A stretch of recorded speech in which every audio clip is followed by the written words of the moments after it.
somebody, for a second, I thought their Twitter name was Boner, which was going to get me even more excited for them.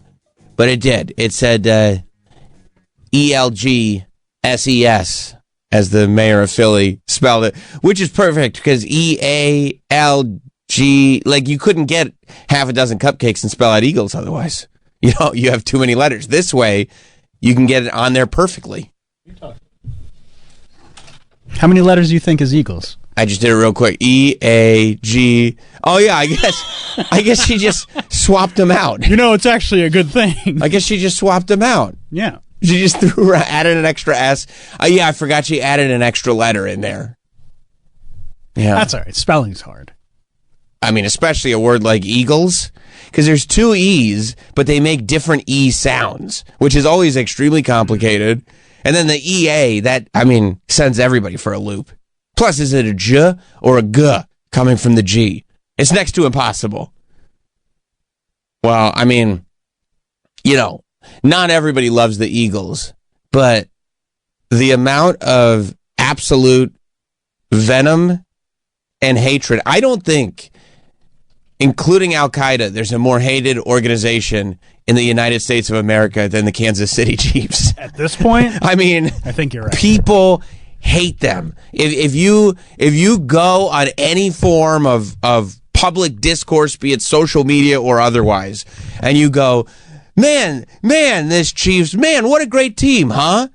You're basically the American Taliban. You are scum if you write that, because people are just sick of them winning, and of course, questionable calls every single time. And I think part of it, and you can call the show, by the way, we're starting off hot, 866-969-1969 is the phone number, 866-969-1969 to call Sam Roberts Show. And we're left with an Eagles-Chiefs Super Bowl. There's something, I think at least, I don't know, I guess a lot of people hate the Eagles, but not the way they hate the Chiefs. And the Chiefs, it's like, people hate the Eagles, but they've hated the Eagles for years and years and years. They hate the franchise. They hate the geography behind it. They hate everything that the organization stands for. People hate this specific Kansas City Chiefs team.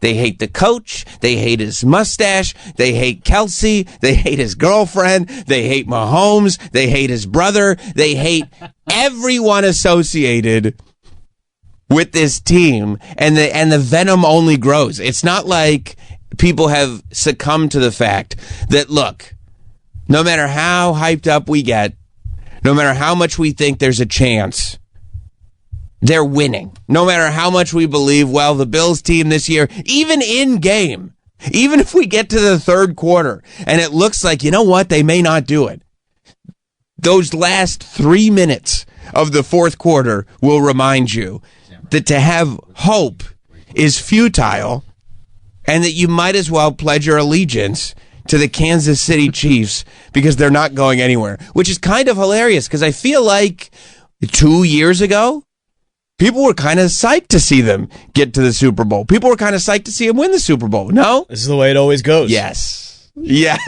But do you think, and maybe it's just because we're a much more public people now, it feels like the pure and utter hatred that is sent towards Kansas City is even worse than when it was sent. And maybe it's because the Patriots weren't able to win. Like, every now and then they'd throw in a loss, right? They'd always get to the Super Bowl, but you might get a Patriots loss. The fact that this is not happening for the Chiefs, I feel like there's more hatred for the Chiefs than even the prime Patriots. Well, the Patriots got there more times, so there were more opportunities for them to lose. That's true. The Chiefs, still have some catching up to do in that regard, I guess. I remember there being a lot of hatred. I think we probably just didn't. If you weren't maybe into sports as much, you didn't pick up on it because everything wasn't kind of presented. Like, the NFL has become much more of a now everybody's watching thing. I think I started that trend. Like, it's gone through 2 seasons ago. I think I was a big, like, okay, if Sam's in, we're all in. Like, if if you were watching football in the 1990s, you were either an alcoholic, a gambler, or you just loved football. Like, that was the audience. Yeah. And it's really grown in the past, 15 years or so. I guess that's true. I guess, yeah, all their plans and stuff. And I think too, it adds to the hatred. The fact that as it's growing, this Kansas City Chiefs franchise is becoming what they are, which is leading to new football fans potentially loving this team. Then it leads to the people that have been watching the game forever hating them even more. I remember everybody was really excited for them in 2019. Yeah, when they won their first Super Bowl. Of course. Not their first Super Bowl, but their first in this franchise. Forever. Yeah. Everybody was like, oh, this is great. Good for them. Yeah. They've been suffering for a long time. And then, 2 years later, 3 years later, Yeah. it's like, fuck these guys. No, yeah. Yeah. I haven't hated a franchise like this since the late 90s Yankees. You're with them. You hate them. Oh, yeah, of course. You hate them. I'm so tired of them. Yep. So tired. Yep. But you're a guy who appreciates the game and all these sports, Travis, that you watch. You love to appreciate the game. You do appreciate the skill, the sport. Yeah. You don't go it's remarkable what these guys are capable of. It is remarkable. They find ways to win. But I was telling my daughter last night, they're not even the best team this year. They just find ways to win. And that's what you have to do. Right. Which is what they literally did that yesterday. Yes. They literally, Yes. they were getting outplayed. Yes. But you're feeling, and the refs kind of helped. Where they didn't make that catch. Ball hit the ground. I was watching that in slow-mo. That ball hit the ground. I don't know how you missed that. I think as much as I go all right, guys, come on. There's no reason to just to hate. I was watching that in slow-mo. I was like, you know what? I may not be an expert here. I may be a bit of an armchair novice. Yeah. I'm not sure that catch was made. I'm not 100% sure. And it's one thing, in the Eagles game, they won by so much that even if, all the stuff that people were complaining about, even if you took it all out, and we'll get there, they still would have won. In the Kansas City game, they didn't win by much. No, they snuck by with a couple minutes left. Mm-hmm. And it was like, this can't be the end of the game. This can't be. And then boom. Poor Josh Allen.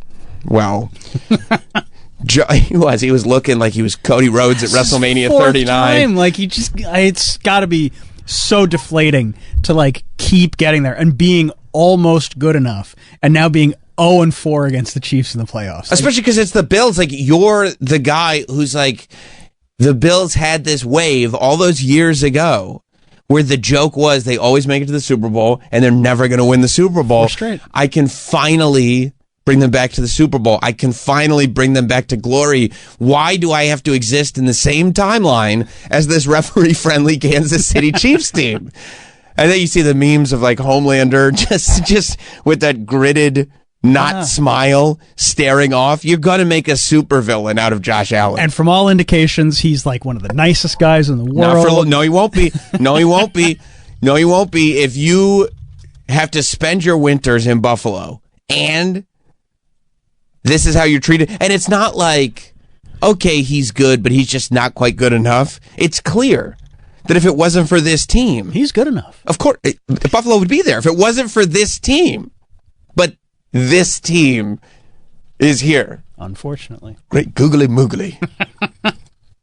Joe, hang on, Eric, I'll get to you in a second. Joe in Virginia. What's up, Joe? Hey. I was just going to comment something like you were saying. Josh Allen is the epitome of a second fiddle. On top of the fact he loses to the Chiefs all the time, his girlfriend's not as good as Travis Kelce's girlfriend, and he has to watch all of this unfold on national television. It's just, besides supervillain, the poor guy, seriously, he's going to have some issues going back to Buffalo. It's just not a fair thing to do to a human being. You can't do that. And you go, well, but this Josh Allen, he's got, this big fat contract. He's got the beautiful girlfriend. He's a football star. Not everybody can go to the Super Bowl, but you can't, to a human being, you can't let a person get so close that they can taste it. It's okay to be able to smell it. It's actually, I think, healthy to be able to smell it. And maybe you never quite got there, but you were able to smell it. And that in and of itself is an accomplishment. But when you're close enough to taste it and they won't let you eat it, you can't. You can't do it. People, we're not built as a species to handle that. That's a great point. Josh Allen should have the most famous fiance. Right. Because he's engaged to Haley Steinfeld. Right. But everybody's like, oh, Travis Kelce and Taylor Swift. And Haley Steinfeld, she got hits. Yeah. She had a couple hits. She's not Taylor Swift. Well, she's not filling up stadiums. She's an arena act. She is the more attractive of the two. You like her better? You like brunettes? I just don't find Taylor to be overly attractive. Taylor Swift is like a gay man's idea of what straight guys find hot. I see what you're saying. Troy doesn't like her. That's true. Not anymore. Not anymore. He was in love for a little while, but not anymore. Yeah, no, because Haley Steinfeld does seem like she's a lot more fun. A lot more fun. A little something going on. There's a lust behind the eyes. Yeah, you know what I mean. And also, she seems like she could be a human being. Whereas I feel like with Taylor Swift, that option's out the window. Something very robotic there. Right. I don't think she's in a Hollywood mafia intimidating filmmakers. No, certainly not. Let's go to Eric in Wisconsin. What's up, Eric? Hey guys, no, actually it's Wyoming, but whatever. Whatever. Exactly. I think that's part of the hatred of the Chiefs right now is because of Taylor Swift, because you can't read anything on social media or in the news that doesn't involve her name being brought up, and that creates animosity. But at the same time, have you guys seen the AI roast of Philly? No. So last week, a friend of mine posted this. Here's an AI roast of Philly. 52% of Philadelphia's adults are functionally illiterate. 67% are low literate, reading at 6th to 8th grade level, and 40% of adult Philadelphians struggle to fill out a job application, read doctor's instructions on their medicine, or help their children's homework. Well, if you're illiterate, how are you going to help your kids with their homework?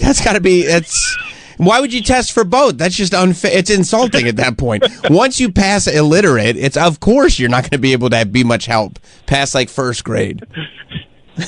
Well, but when I saw that the other day, that also explains a lot about Philly too. Okay, I feel like you have an agenda here, Eric. No, not really, because I despise both teams. Yeah. But at the same time, when the things you hear about Philly, throwing batteries at Santa and the shit like that, that really kind of explains a lot about Philly. Well, I'd be angry if I was illiterate too. I'd be furious. Thank you, Eric. I'd be very ill-tempered. I feel like it'd take nothing to set me off, and really at the root of it would be the illiteracy. There was one version of the Super Bowl where everybody was happy, and one version of the Super Bowl where everybody was sad and angry, and we got the sad and angry one for sure. I think Again. I know, we just had it 2 years ago, right? 2 years ago. 2 years ago. At least they're able to use these same exact memes and just switch out the logo. At least like 2 years ago, it was Kelce versus Kelce. There wasn't any Taylor Swift yet. There were It was it was the one where people actually liked the Chiefs. I mean, they didn't hate them comparatively yet. Yeah. I mean, this is a different. Yeah, there was something charming. Now the Kelces are, and it's also the overexposure, right? Oh. The whole everybody in the Kelce family gets a podcast. Everybody, it's a lot. The breakfast cereals. At a point, do you think they're like trying to be the Kennedys or something? They are. Well, they are. They're the Kennedys of Pennsylvania, is what they call them. Yes. Do you think that at some point, 10 years from now, 15 years from now, there'll be one of those the way they recovered Jordan's reputation a little bit with The Last Dance, but Jordan was never as hated as the Chiefs, I don't think. I mean, people were annoyed, but because Jordan was so good, people always acknowledged the fact that they were looking at something that was not human. They knew they were looking at the greatest of all time, not just a guy who knew how to quickly win. Well, there's a lot of people who feel like when Mahomes is done, he will be the greatest quarterback ever. Not Tom Brady. No, Tom Brady does not. He won't give him that. He's not the one saying that. And he won't be saying that when he announces the Super Bowl. No, he won't. No. Do you think that there will come a time when people go, we really didn't appreciate them because we were so mad at them. No. People would still be like, yeah, No. they fucking ruined my Yeah. Sunday every Sunday for Yeah. years. Yeah. I hate them. I mean, I'm sure Netflix will do a 6-part, docuseries on the dynasty of the Chiefs, Yeah. especially if they win 3 in a row, which has they'll- never been done. They won't time it right. They'll do it like in Do it next next week. year. Yeah. Yeah. They were like, hey, I know what we'll do. We'll do the Aaron Rodgers doc that we'll put out when everybody hates him. And everybody's like, yeah, I still hate that guy. I see where this is going. Yeah. They're going to win. They're going to be the first team to ever three-peat. Kelsey's going to retire and ride into the sunset with Taylor Swift. Mahomes is going to keep going, keep finding ways to win. Do you think Kelsey's going to retire after this Super Bowl? I wouldn't be surprised if he wins this Super Bowl. I wouldn't be surprised. Yeah. Absolutely. You're getting older. I mean, why not, right? Why? Yeah. You got your money. You got your girl. Yeah, he's got a team in place that obviously wants him to be bigger, like acting. Right. Oh, you mean, Just not entertain- his actual team, his marketing team. Yeah. Because he is, yeah. I mean, I feel like the other Kelsey, Jason. Yeah, he's got a name. Wow, come on. But that says it all, doesn't it? Like, he's the sort of everyman, lovable football guy. But Travis Kelce is the one that's like, okay, we got him to do the pharma commercials. We can make him a star. Yeah, exactly. Lou in Pennsylvania. What's up, Lou? Hey guys, I Hey. just wanted to see if you're trying to get rid of half of your female listening audience. Me and Libby, I'm a Chiefs fan, and guess what? They're a winning team. They win. Well, I mean, I tried to get rid of half the male audience last week with the stupid Blake Lively stuff, so I figure let's get rid of half the female audience too. You love the Chiefs, Lou. You love the Chiefs. Oh my God, that's my team. Yes, I love the Chiefs. Yeah. And is it because of the hot goss that surrounds them? Oh God, yeah. I mean, I was a Taylor Swift fan I've been 30 some years. Oh, okay. I'm a true fan. Well, so how does it feel as somebody who's followed this team, right, for 30-something years, and you're sitting there, and when they first start getting good, everybody's with you, and you're like, yeah, we're all partying together. And now this team that you've loved this whole time, and you're like, okay, I can finally enjoy the fruits of our labor, has become the most hated terrorist organization in the United States. Is it? I mean, you can't. Yeah, I'm sure you're in fire. Pennsylvania. Yeah, fuel for the fire, man. Bring it on. Hate all you want. Ron Benny, I was talking to Ron Bennington, and he's like, it's the hated fans against the hated team. Who's going to win? Yeah, that's right. That's right, Lou. Ron is right again. Thank you, Lou. Always. All right, bye. Yeah, I mean, and I can't imagine like the stress, and maybe it's because I never had the makings of a varsity athlete, but the idea that you have figured out, like as an organization, every player on that team has figured out what they need to do to win, as you said, Travis, and they've mastered that art. The coach, the players, Mahomes, and imagine knowing you're in the conversation for greatest quarterback to ever play the game, and still, if you bother, you can't look at any feedback. Because the minute you get feedback, the minute you're like, you know what, I'm having a rough day, I just want to read a couple people say I'm the greatest to ever do it. You pick up your phone and they go, I hate this guy. The referees have fixed every game. How do you? I mean, it would You just drive have to me listen crazy. to Kansas City Sports Radio. That's it. Just the local AM station. Turn it on. TJ in St. Louis. Hey, morning, boys. Morning. I think another reason why they're hated so much is because of the last night you got the fourth down spot that was a first down, but you have two different linemen, two different spots, and then the incomplete pass. If people see that, they know the game. So, like I said, I think that's why they're also hated. Thanks, boys. Yeah, TJ, thank you. It is interesting that I'm sure it gets caught way more in Chiefs games than any other games because people are waiting for it. But you would think, I mean, this happens so much, especially this season. Feels like it happens every game where they're like, no. It doesn't feel like it. It happens every single game where they're like, here are the plays where it happened again. You can't keep getting away with this. You'd think somebody would be like, okay, look, it's a Chiefs game. We have to make sure we don't get caught doing this stuff again. Because even like, Buffalo's coach and the players, they're just like hands up in the air like, of course. Coach has to go talk to the team like, look, guys, we're playing a great football team and an entire group of officials. We have to fight extra hard out there. 866-969-1969. Adam in Louisiana. Robert, Sports Authority. That's right. Sports guy. Yeah. Okay, I have something else on the other side of the Super Bowl. Isn't it kind of annoying how Shane Gillis is always at a championship game for his favorite team? That's right. Yes. Like this. Yes, and he's also on the Bud Light commercial. It's very annoying that everything is clicking in for Shane. Like, the fact that these Bud Light commercials with Post Malone are, like, hilarious. They're great. They're great. And he's so charming. Like, Post Malone. He is. Both Posty and Gillis, both of them are headed for a downfall. Everything's coming up Millhouse. I know. And at some point, it's going to turn, Shane? I know. You can't even picture it, right? Isn't that crazy? I can't imagine what would have to happen because he did it right for the public to turn on Shane. He'd probably have to say a bunch of stuff on a podcast. Even that, people still love him. I mean, that only got him bigger. That's what you have to do. That's the formula. If you get canceled to start the wave, but it's kind of a fun canceled, you know what I mean? Where like everybody knows they're supposed to be offended by it, but nobody's actually offended by it.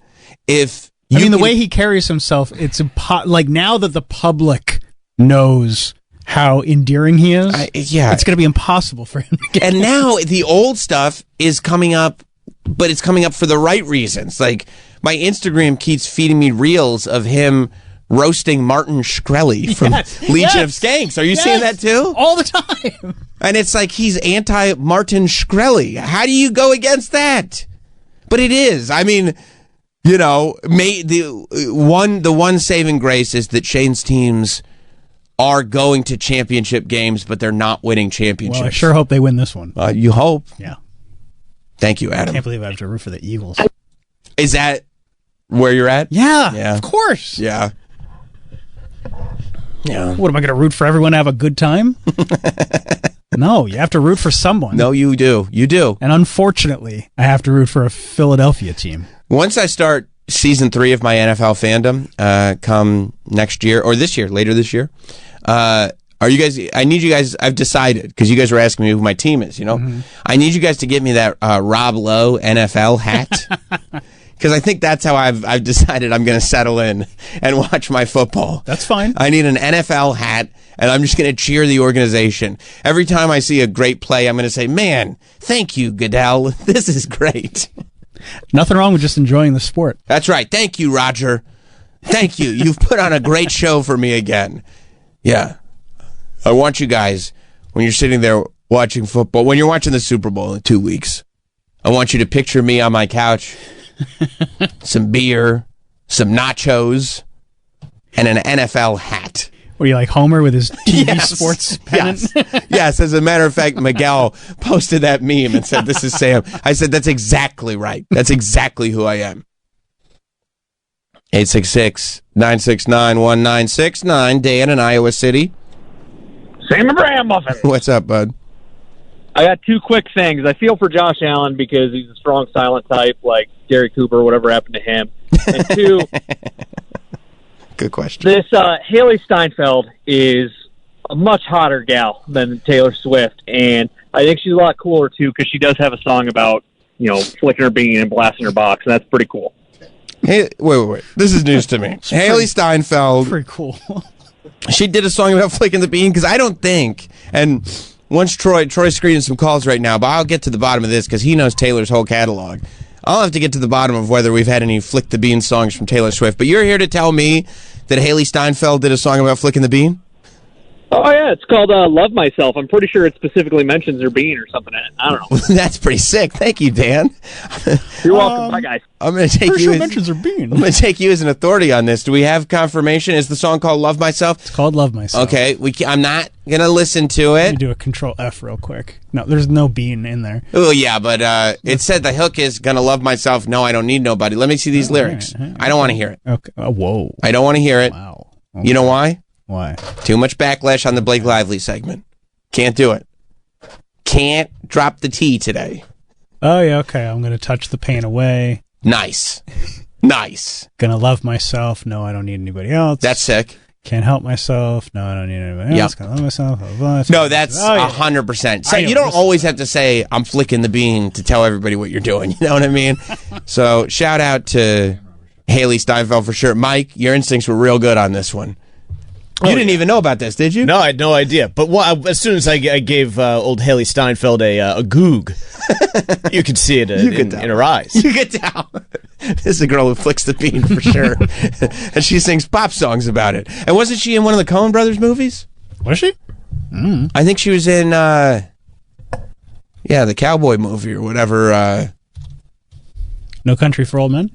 Yeah, look at that. You could tell, right? No, True Grit. That's the movie. I don't know if that was... Oh, yeah, she was in True Grit. True Grit. That's the movie I was thinking of. Yeah. Does Taylor Swift do any songs about flicking the bean off the top of your head? Not that I'm aware of. Haley does. They're all about getting dumped when she was a teenager. That's entire true. fucking catalog. Yeah. That's true. That's true. Imagine if Troy had gone to Taylor Swift's house and found those teenage girls and be like, oh, you like the one where she's like flicking the bean and stuff?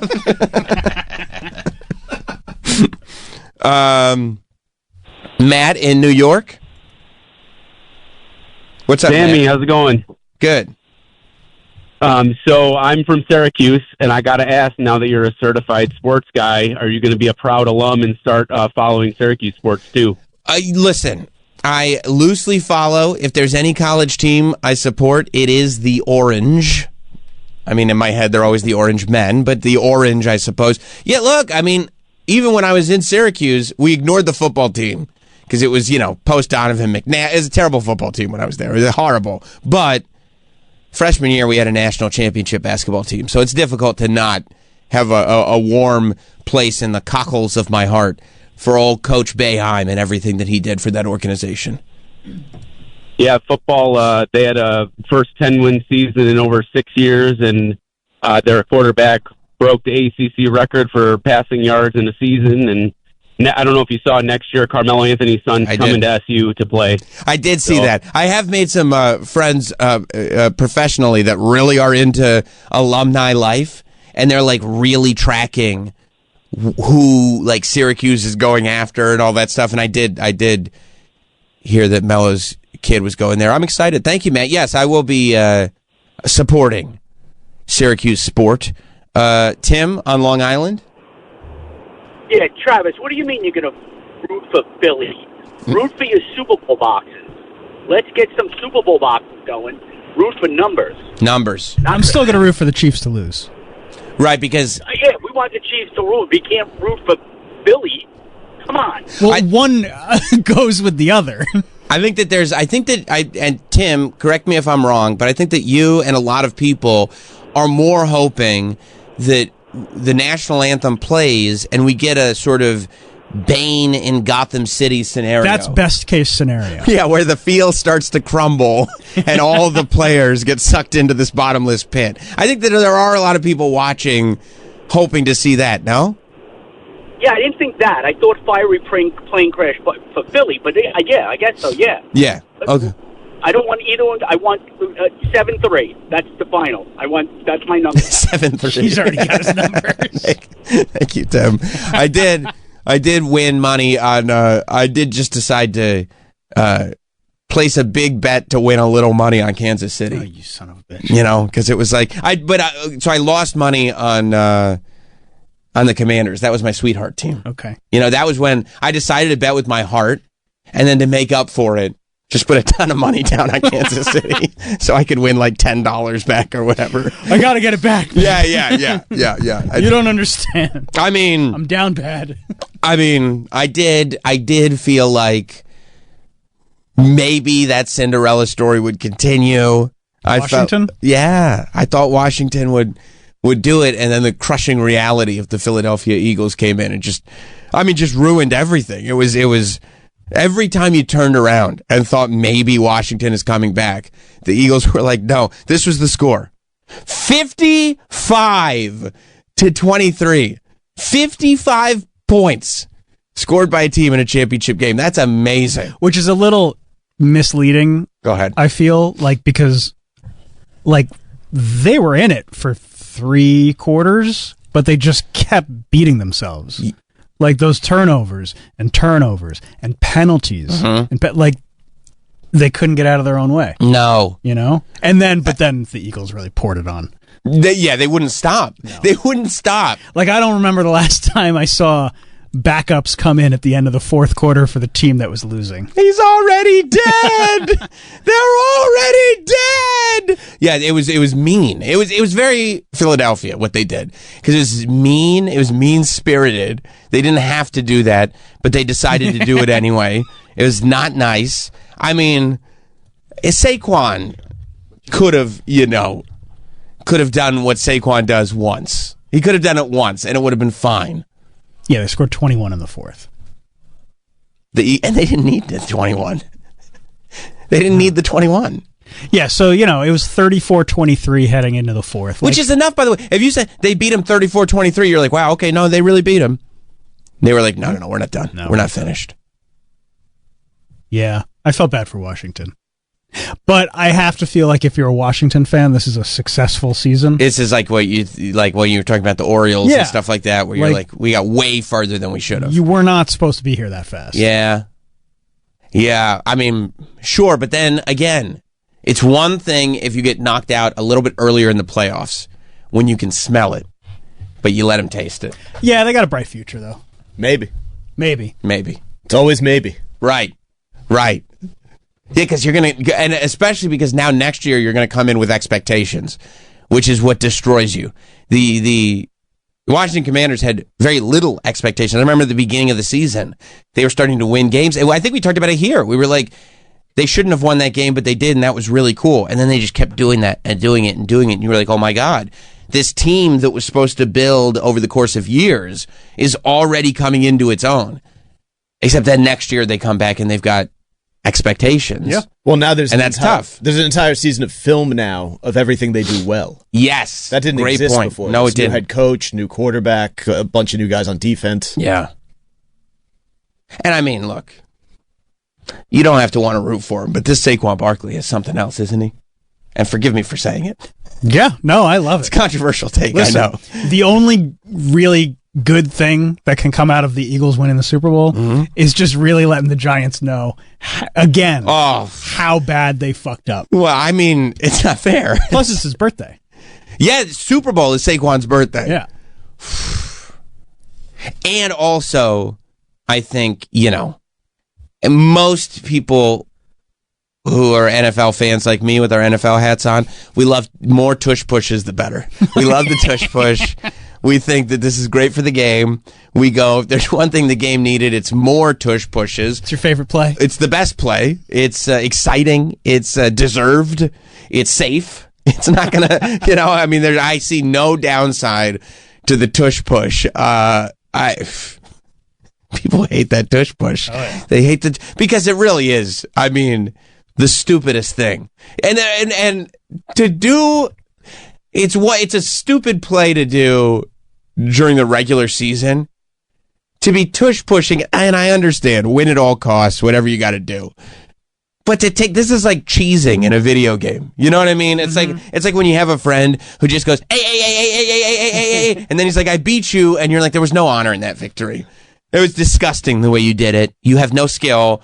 This is gross. And they were like, we don't care. We're going to win. We're going to tush push our way into the end zone, whether you want us to or not. And this, like the Chiefs, is something that people loved at first. Because it was different. The Eagles doing it. Yeah. This is a new play. It's a great idea to get a yard when you need a yard. And now so many teams are doing it. Yeah. So many people hate it. Yeah. Yeah, but your Ravens do it. Yeah. They're lined up here doing it from like the 2-yard line. Yeah. If you can't stop this from the 2-yard line, then fuck you. The other, you get to score a touchdown. They did try to stop it. They made a valiant effort. They had a seamless defense. That was great. I understand if there was one player, Luvu is just, to me, he's the one who needs to show up and get that MVP. I mean, you want somebody who's willing to go to battle, somebody that will do a tope suicida before the snap is even there. It was real Leroy Jenkins. Oh, yeah. Leroy Jenkins. Okay, Commanders, here we go. Yeah. Wait. Luvu, right when they're about to call the snap. Luvu's on the other side going, all right, guys, same play. They're like, what? And he goes, Leroy! And he's That's all that's going on in his head. What's he doing? Why is he doing that? We're going to do it again, right, guys? No, Luvu, no! I'm doing it! You going to get a Frankie Luvu jersey? Oh, yeah. I mean, because there are other times where he has, like, started before the snap and times it perfectly, where he hits the line and the snap, like he starts because he's back. So he starts his play before the snap, but by the time he gets to the line, we're already in play and it's been effective. Well, yeah. I mean, he's trying to time out a hard count, like right, basically guessing. Except, unfortunately, he's in midair. And he happened to guess wrong a few times. But not in the same play? Not in the same play. Yeah. Literally. Just over and over. Ralph going through the window. And just my favorite. The idea of, like, also this thing, right? So the tush push is, of course, when they just push him right into the end zone. They just, like, the whole team just charges up. They get very, very low, and they just push their own team member right into the end zone. They push right past. You know, people, this is not football, they say. This is very, very dangerous, they say. Whatever. We got him into the end zone.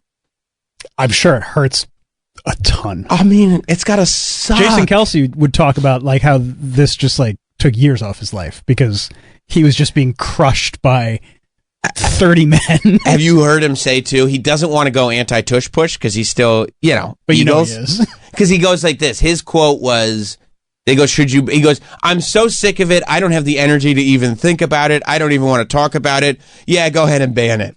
Wait. I think he's very much like after having suffered the consequences of it. Well, yeah, because, you know, it rests on the center's shoulders. Or is he just sick of having to defend it? Probably both. You know what I mean? Probably both, but I can't imagine if he went through it and is going like, yeah, I can't defend it. I'm sick of having to defend it, and it hurts bad. Because it's such a good play. It's a great play. It's a great play. It's a great way to get a yard. It's annoying. It's really annoying. But I mean, every team should just start doing it. Eventually someone will figure out a way to stop it. I thought they did. And then teams will start running play action off of it, and it'll be very exciting. I thought old Frankie Luvu had figured out. I thought he had unlocked it. So this is, we can watch it here in studio. If you missed it, Frankie Luvu multiple times. And this guy's got jumps, by the way. Oh, yeah. This guy was able to get air. He jumped over his entire team. That must be so much fun. And decided to careen into the Eagles. And it was almost like starting a mosh pit. He's just like, I'm not going to hit anyone in particular. I'm just going to turn myself into a missile. I think I'm going to stage dive. Yeah, I'm just going to collide with the entire team. Someone will catch me. Unfortunately, the play had not yet begun. Well, we'll see.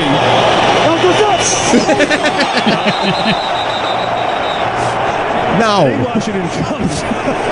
Listen to him giggle.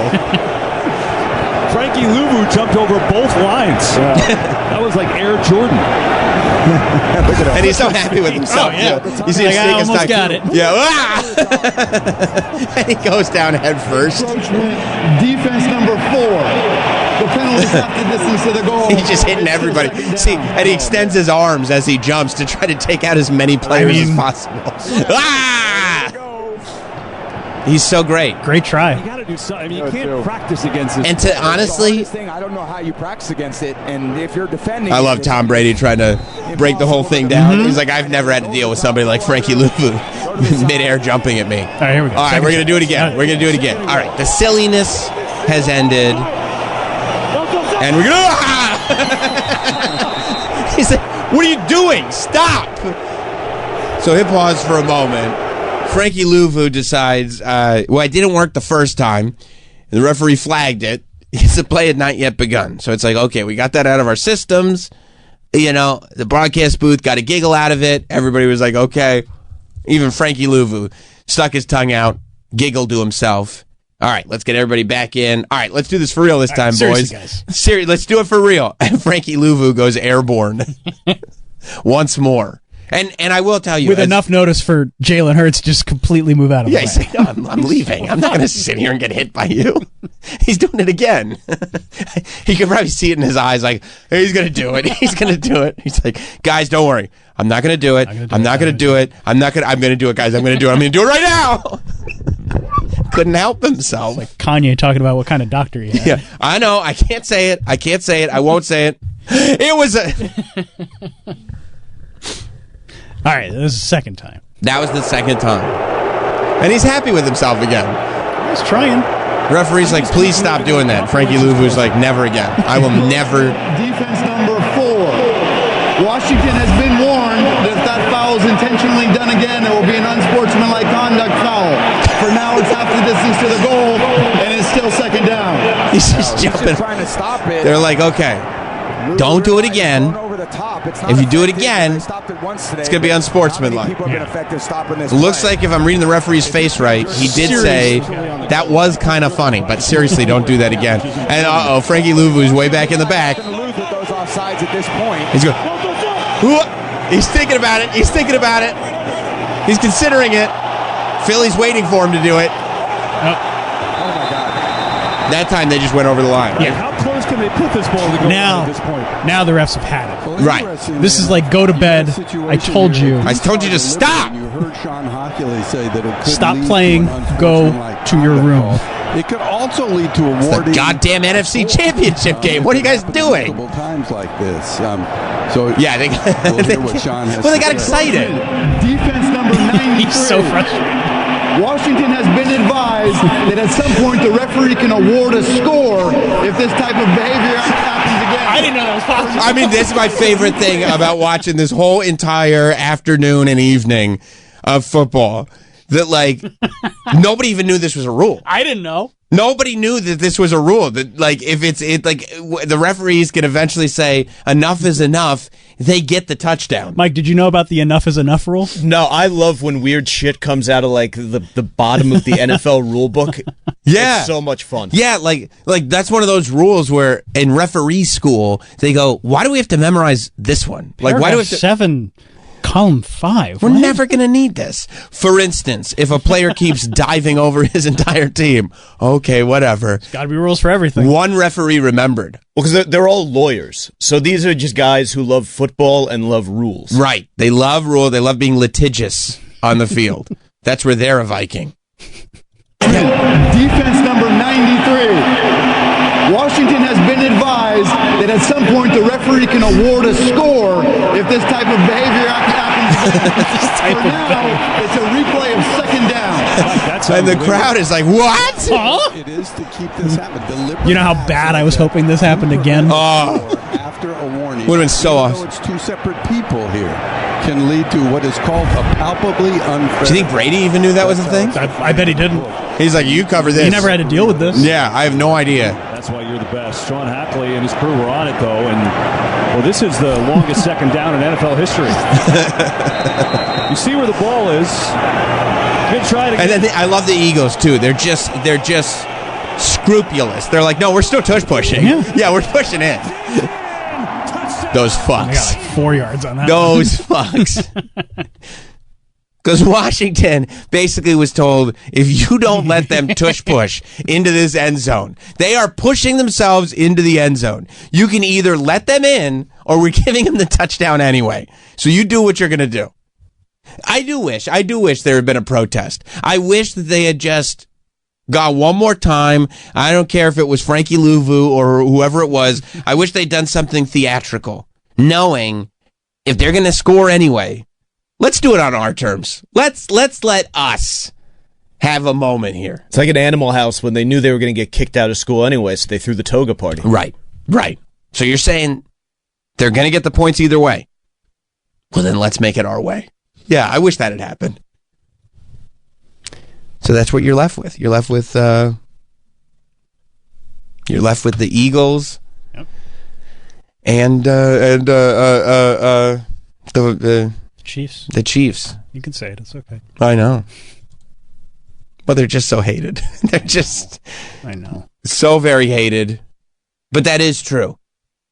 It's not the Eagles. Other than the tush push. The tush push is hated. But other than the tush push, the team is not a hated team. It's the fan base. It's people really don't want to see that fan base celebrate. Yeah, this does set us up for the possibility of a viral video in which a drunk Eagles fan calls a woman in a Taylor Swift t-shirt an ugly cunt. It's very possible, if not likely.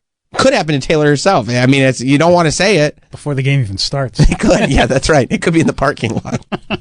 Honestly, this next 2 weeks is going to be a wild time. I think a lot of things are going to get said. A lot of hubris, I think, is probably being felt by Philadelphia right now. Jesse in Chicago. Hey, what's up, boys? What's up, bud? I think we're missing the real question here is who is Taylor Swift bringing with her to the Super Bowl? She can't bring Blake Lively. She's public enemy number one. That's right. She's going to be up there with Travis Kelce's stupid mom. Maybe Travis Kelce's stupid mom. I'm sure the Kelce mother will be there. It's very possible the stupid mom will be there. Are you considering that Travis has to purchase the suite? I'm thinking he invites his mother. Does he pay for the suite? Yeah, you talked about last year how much the suite cost that they had to get. Yeah, that shit's not cheap. Well, I'm sure he can swing it. Oh yeah, he's doing fine. You know, he's got that Pfizer money. Am I right, Troy? Oh yeah. $3 million. $3 million? Yeah. Okay, that's a little more than I thought it was. That actually is a bit of a dent. $3 million just so you can have Paul Rudd hang out. By the way, if my girlfriend was hanging out in a suite while I was on the field, the last person I would put her up there with is Paul Rudd. Paul Rudd's toxic charm would be the last person I would have around my lady. You know who's funny? That Paul Rudd. He looks so good for his age. Nope. Can we watch Clueless? Nope. No. Does that get diminished, though, if you're on the field decapitating people? Doesn't matter, because you're decapitating somebody, and then you look up in the box and she's laughing at a Paul Rudd joke. Charming. He's being charming. You know, a lot of people said Ant-Man wouldn't work. Yeah, I wouldn't want that at all. I would hate that. Favor. I would hate that. Well, yeah, he was talking to George Kittle, who said he could not afford a suite for his family. Come on. And then Kelce said, why? Because they're $3 million. Oh. By the way, give George Kittle his own suite, okay? There's only so many suites. Big deal. George Kittle's an icon. He's a cute boy. He's the cutest. I love George Kittle. He's the most awesome dude ever. Well, you can invite him to your house to watch the Super Bowl because he's not doing anything. That's fucked up the way you said that. Well, he wore that tasteless T-shirt against the Cowboys. So what did the T-shirt say? Well, it said "fuck Dallas." You hated that, huh? So were you furious, Mike? I know you don't get emotional with your foosball. Were you furious about the Eagles winning? I mean, I thought that was the more than likely outcome, and I've seen it happen before. I've seen them win a Super Bowl before. Right. Now, I believe that what you said on Thursday was what you would like to see, that you were okay with this outcome because you would like to see the Eagles lose. If that can happen, I would be delighted. Okay. So you're okay with this, knowing that the Eagles probably had a better shot at beating the Bills than they do. I mean, I think that, again, the Chiefs and the Bills I think they're both pretty solidly matched teams, as we saw yesterday, and they played in the regular season too. So I think they both have a very good shot at beating the Eagles. I think there's something about being the team that had to kind of grind your way to get to the final, as opposed to the team that kind of steamrolled everybody on your way to the final. Because I can't imagine this Super Bowl being a blowout. I think whoever wins it will have to go out and win it. Right. And if you've had to do that against very good teams down the stretch, that kind of, you go in with the attitude that it doesn't matter if we're losing in the fourth quarter, if it's tied in the fourth quarter, we have won this before. Yeah. At least if the Chiefs win, Philly will be sad. And you like that? I don't mind it. Right. I'm not going to say I like it, but I don't mind it. You don't mind it? Yeah. Okay. I'm a very sad boss. Yeah, I did see. I posted the Instagram video yesterday, and I, talking about the excitement, because when I posted it, it was just when the Eagles had won. We didn't know who they would be playing. And I did see one of the comments was from our own boss that just said, go Birds, or fly Eagles fly, or whatever he said. One comment here, Jay Maroney's said ELGSES. I love that. A lot of go Birds, a lot of Philly fans. You're upsetting a lot of people this morning, Travis. Me? What did I say? Well, you said you hate. I didn't say I hate. You said you wanted Philadelphia to be sad. No, I said that would be an upside. Yeah. I don't want anything. Also, there's a big separation in the football. Sam is a polarizing Sam.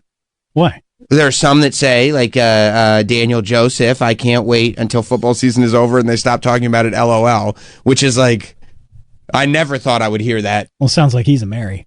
He may be a Mary. He may be a little over the river around the bend, if you know what I mean. His mom probably made him play soccer growing up. Yeah. I'm going to guess he was in the drama club. It's not even the real football. Yeah. That was a little left to center, if you know what I mean. Which, by the way, it's okay. It's the new regime. This Yeah, is all you're all okay. right. Yeah. No, you're fine. Yeah. It's a little anyway the wind blows, if you know what I mean. But then only Sandro says, I like football Sam. What's wrong with football Sam? Football Sam rules, and everybody knows that. Everybody knows that. You could be a hater, you could be a gatekeeper, but I mean, I can be a clear judge of character. I mean, years and years of people saying, this idiot only likes wrestling. I wish he liked real sports. Right. And now you like real sports, and they're like, look at this idiot. That's right. And I'm not faking and I'm paraphrasing. But yeah, because I don't know if all those words were in every single... And I'm not calling you an idiot. They were. Yeah. You're commenting on those that were and saying it's unfair. Yeah. And by the way, I'm trying very earnestly to come from a place of truth and honesty. You know what I mean? Appreciating the game the way I appreciate it. I feel like you're there. I appreciate it. I'm not pretending to like stupid dumb baseball. What? Like a big idiot. Although I did see, so I got to do a cool thing. I went to the Topps baseball card factory, which was really fun. Where they like China? literally, it's here. I mean, it's not in New York, but it's in America. They're owned by Fanatics now, right? Yeah. Yeah, they're owned by Fanatics, but they're still operating as their own company. Right. Like they're not enclosed in a Fanatic space. It's the way they've done it. And I mean, like, yeah, seeing like not only where the cards are printed, but how they're sorted, randomized, cut, everything was really, really cool. All the thinking that goes in, because it's been amazing to watch the trading card business go from it's the coolest thing to being completely overexposed to then coming back and becoming literally a $1 billion industry. And I think like when you listen to those guys talk about what they're doing, they're very aware of the danger of overexposure. Oh, well, I hope so, because yeah, it sounds like the downturn is coming again pretty soon. Well, I mean, it's hit a high that is crazy. I think that what they're banking on is the idea of parallels, refractors, and all that stuff. And also, it's getting prohibitively expensive in the last year. I was going to say the super premium lines, where like there are lines where it's like, okay, you know, one series of cards will be $150 for a hobby box, and in that hobby box you get 12 packs, 8 cards a pack. That's when you get like, and that, you know, you do that, you buy that, and hopefully you get a couple autographs in there. You do this, you make, you know, maybe you won't make your 150 back, but you'll make 100 back, or whatever. And you'll have a good time, and it's fun. But then as the year goes on, they're like, by the way, the real good card? Oh, you want the real good card? Oh, the real good card. Well, this set is $800 for a hobby box. And you're like, cool. Oh. How are they spread out? And it's like, well, it's one pack per box. And you're like, cool. How many cards in the pack? Like 100? One. Oh. One card per pack, one card per box, 800. And like, those are when you're really playing games. And I was looking at what's in there, and I'm like, yeah, I think I want to play this game.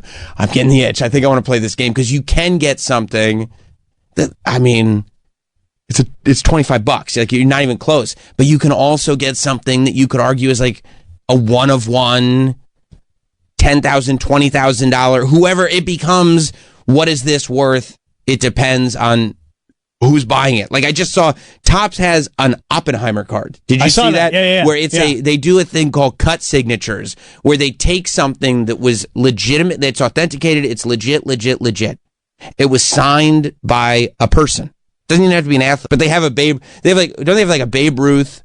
Is it Ohtani dual signature? Oh, maybe. I wouldn't be surprised. Sure. Crazy. I know there's like Joe DiMaggio, Marilyn Monroe. Right. Like where they take like a piece of paper, whatever it was, a check, an envelope, signed by the person. They cut it out. They install it in the card, the physical piece of paper that was cut out. So now you have that person's autograph that could never have signed this or any card on this card, and it's a true one of one because it's a physical rookie piece. The Oppie rookie. That's what they call it, the Oppie rookie. They did Heath Ledger. They did, and they also there is such a science to the way now that they cut these jerseys because the jersey cards are such a big deal. You know, you can make hundreds of cards from one jersey. Well, not only do they take this jersey and mathematically figure out how many different pieces of jersey that they can get, they also know what pieces are on this jersey. So this piece is better than that piece. So if it's like a Yankees away jersey and it's all gray, all those gray pieces, well, this is one level of card. Still a good card, but one level of card. If there's half of a number, so you can see the navy and the gray, well, that's another level. And then, of course, the patch. Oh, yeah. At the top is the money piece. Those patches are everything. Now, when you were at the factory, did they show you how they like set aside the good boxes for influencers? They said we print out as many as you need. Okay. No, they're really serious. They don't even like you joking about that. Like I made a joke about it, and they were like, "No," because they're really like serious. Like this is not. They did show like how things are legitimately randomized and lost out there and everything. For the most part, I believe it. Right. Like the fact that there was an 11-year-old kid in Los Angeles that found. That's what I was gonna. Yeah, the Paul Skeens rookie card. That's what I was going to say. So they also do like, not only is when I say patch. They were behind that too. yeah, give it to the 11-year-old. When I say patch, I mean that like Major League Baseball patch that's on the back of the jersey, which you also see in the NBA, like on the front of the jersey, there's the NBA patch. So they do like debut patches now too. So when it's your first game in the major leagues, you have a special patch, and then that patch gets cut up and put on a card. So the Paul Skeens card, and to me, I feel like this is the most evidence that this stuff is just out there because the Pirates said, we want this Paul Skeens MLB debut card because it's more than a rookie when card, it was like revealed months ago. Right. It's the card, it's a picture of him and everything, but it is on the card is the MLB debut patch that was on his jersey. And then also it's an on-card signature. So it's just like, it's an amazing piece. Yeah. And with something like that, it's impossible to say what it's even worth. Like, oh yeah, absolutely. It's worth what you're willing to pay for it. It's worth what it ends at auction for. Right. You find, and especially for something like Paul Skeens, who's a new pitcher for the Pirates, because not only are you bidding on your fandom, but you're bidding on his potential. Oh, you're bidding on the fact that he's going to be like the best pitcher for the next 15 years. Right. Which he should be. Right. So you're paying for what it'll be worth 15 years from now. But so the Pirates wanted this. And they were like, Topps, send it over. So bad. Right. And Topps was like, I don't know where it is. I don't know. It's in like a pack somewhere. Yeah, go buy a Wonka bar. Exactly. Maybe you'll find it. Cost him a fortune in fudge. They said it's out there somewhere. Go find it. And so the Pirates said, okay, here's what we'll do. And they put this out there. Anybody that finds this card, we as a team organization, we will give you 2 Pirates season tickets behind home plate right there for the next 30 years. You and a buddy, a girl. And by the way, it's 30 years. Life changes. You know, the first 10, it could be with somebody. The second 10, it's with somebody else. And you go, when I first started this journey, I never thought you'd be the one who ended up next to me. Come watch us not win a World Series for the next 30 years. Right. Although it would be funny if somebody, and they won't, but it would be funny if... Beautiful ballpark. If somebody did take them up on this. And it became a thing. Like for 30 years, you watch Pirates games. And for 30 years, you watch that same face. Yeah. Just sitting there. Yeah. And he goes, no. I decided to take you up and go to every game. No, I'd like to get my value out of this. You will get a meet and greet with Paul Skeens. You'll get 2 Paul Skeens signed jerseys. This is the big one. Because big one for you? And, this is the one. I was like, say what? And it's kind of weird too, right? Because Paul Skeens dating Livy Dunn, right? Yeah. They both went to LSU. Right. You get to go to a Pirates game with Livy Dunn and sit in her suite. This feels a little like what's that? Indecent proposal. Indecent proposal. He's like, it feels like Paul Skeens was like, what if I let him have sex with Livy? Yeah. No, Paul. No. Because you know that's 'Cause I'll something do it. They had to get him and her to approve. Yeah. Like somebody in an office meeting was like, what if we offer Livy Dunn? Bro, I started ripping pecs immediately. When I found out that I could go, and by the way, I was looking for fine print. I was like, can we get, if I said I can't go to Pittsburgh, will Livy Dunn come to my basement? And I think that was part of the deal. And it says, and much more, but I didn't need the much more after I found out that I could go watch a Pirates game with Livy Dunn. And you know what I would do? If I won this, if I found that card, I would give it back, but it would be glory to God. First of all, I would make sure, because you're not going to trick me, I would make sure that the watching the Pirates game with Livy Dunn in her suite did not count against my 30 years behind home plate. Because that's double dip. Okay? Yeah, I get an extra game for that, right? I get an extra game. Like, I'm coming back on the 31st season for one game behind home plate because I gave one to Livy Dunn. Here's the other stuff. You'll get a softball game for 30 at PNC Park and coaching from Pirates alumni. That's pretty cool. It would be cool, and it would be something that, like, when you read that as a non-fan, it feels almost childlike, but 100% adults would be like, yeah, me and all my friends. Oh my God. Like, if the Pirates are your favorite team and you get to take 30 of your oldest, dearest Pirates friends with you, like, that's fun. It's the best. Yeah. It's the best. And you're a big nerd, so you're taking all the guys that bully you all the time. I mean, this is why people go to, like, fantasy camp. Yeah. No, that's right. That's right. Private tour of Pirate City and, what is it, Lakon Park? I don't know. That's their spring training facility. And then you get the Paul Skeen jersey, batting practice, and warm up with the team. Hey, guys, you ready? You ready? The rest of the team. All right, I'll get the next one. Just be like, Skeens, you better be a fucking great pitcher. Because this is bullshit right here. I'm trying to warm up, and this guy's talking my ear off. You know, I found the card. That's why I'm here. I found the card. I've been a fan for a long time, but when I pulled the card, all right, I'm trying to warm up. Just playing catch with somebody and having to consistently just run and get the ball because you keep missing it. Yeah. Sorry. I'm not getting warmed up here. I'll get the next one. I got the card. No. I'm here because of the card. I'm the guy who got the card. I'm not on the team. No, we know. You'd be like Daniel Stern in Rookie of the Year when he plays the pitching coach.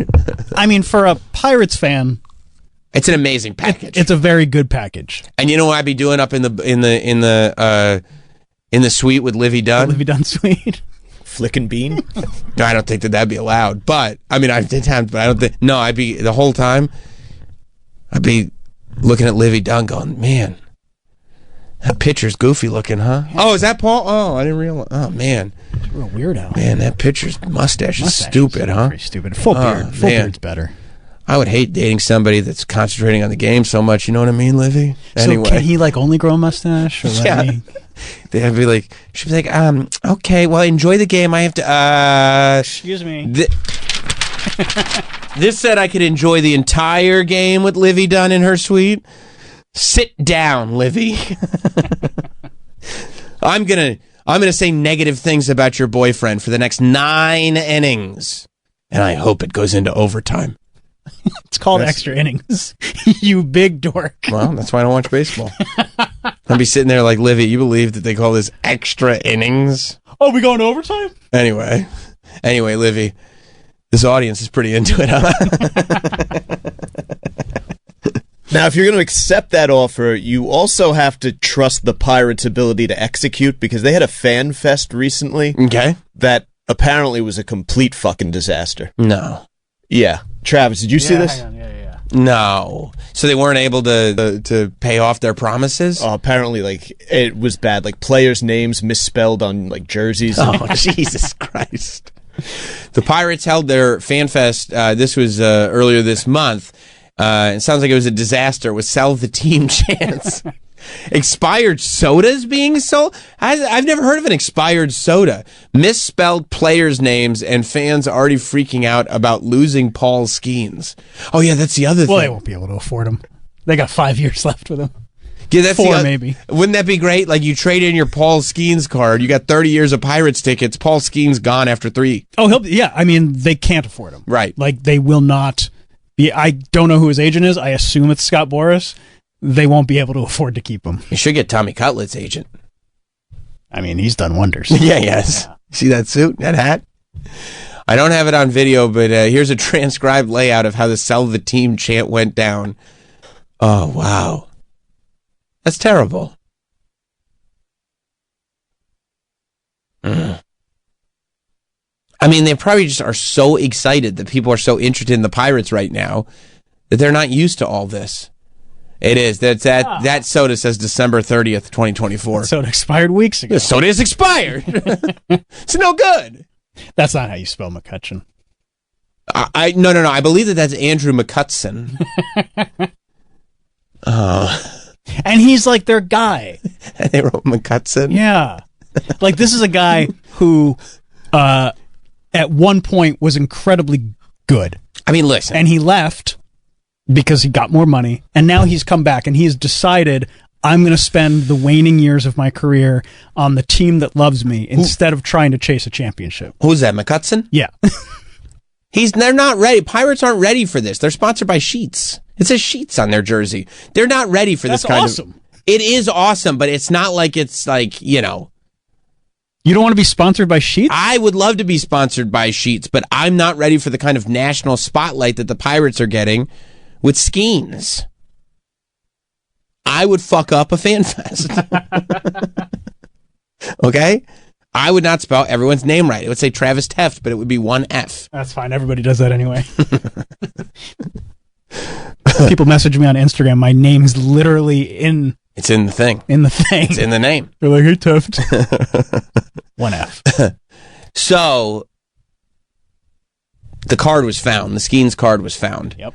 And it was found by an 11-year-old boy in Los Angeles. And I forgot that, too. It's not nearly a guarantee that this card will be found in Pittsburgh, where somebody has easy access to the stadium.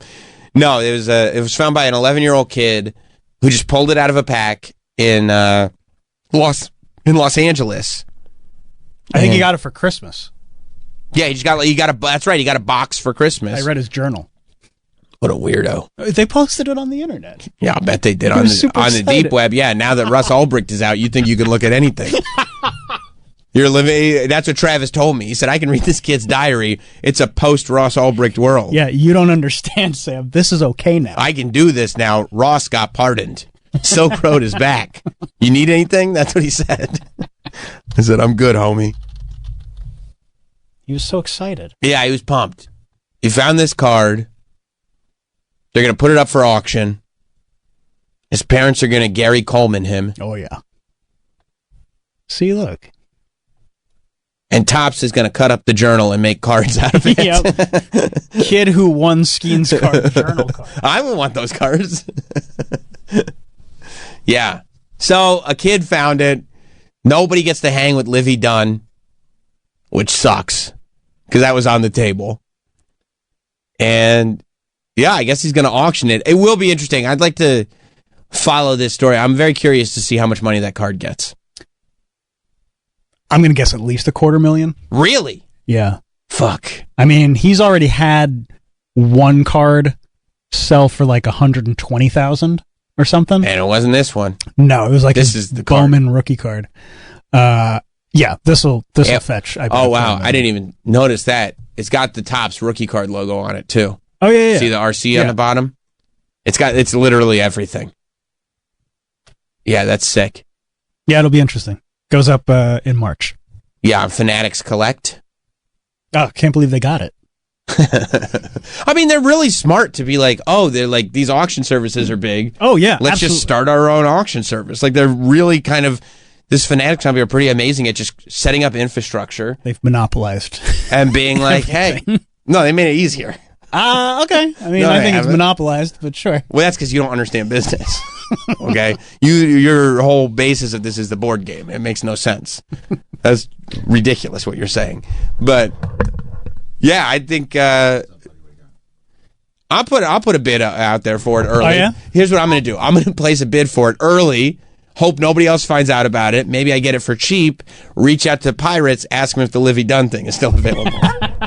I think that's my plan. Have you ever done that? Have you ever bid on something that you know is going to go for an insane amount of money and you place a completely irresponsible bid knowing that it's not? Yeah, and sometimes you walk home with a shirt that Mick Foley wore at WrestleMania. Yes, that happens sometimes because they go like, they say on the auction stream, is that like Sam Roberts? And then everyone decides, well, I'm not going to bid against Sam Roberts. And my wife goes, how much did you just bid? Because she's in the room listening to the Facebook auction, hypothetically. Right. Yes, sometimes that does happen. All right, that's not what I was talking about, but okay. I was talking about like, oh, this is going to go for $50,000. Let me put in a $10,000 bid. Right, because I'll never have to pay Because for I'm it. never going to get it. It's a fun thing.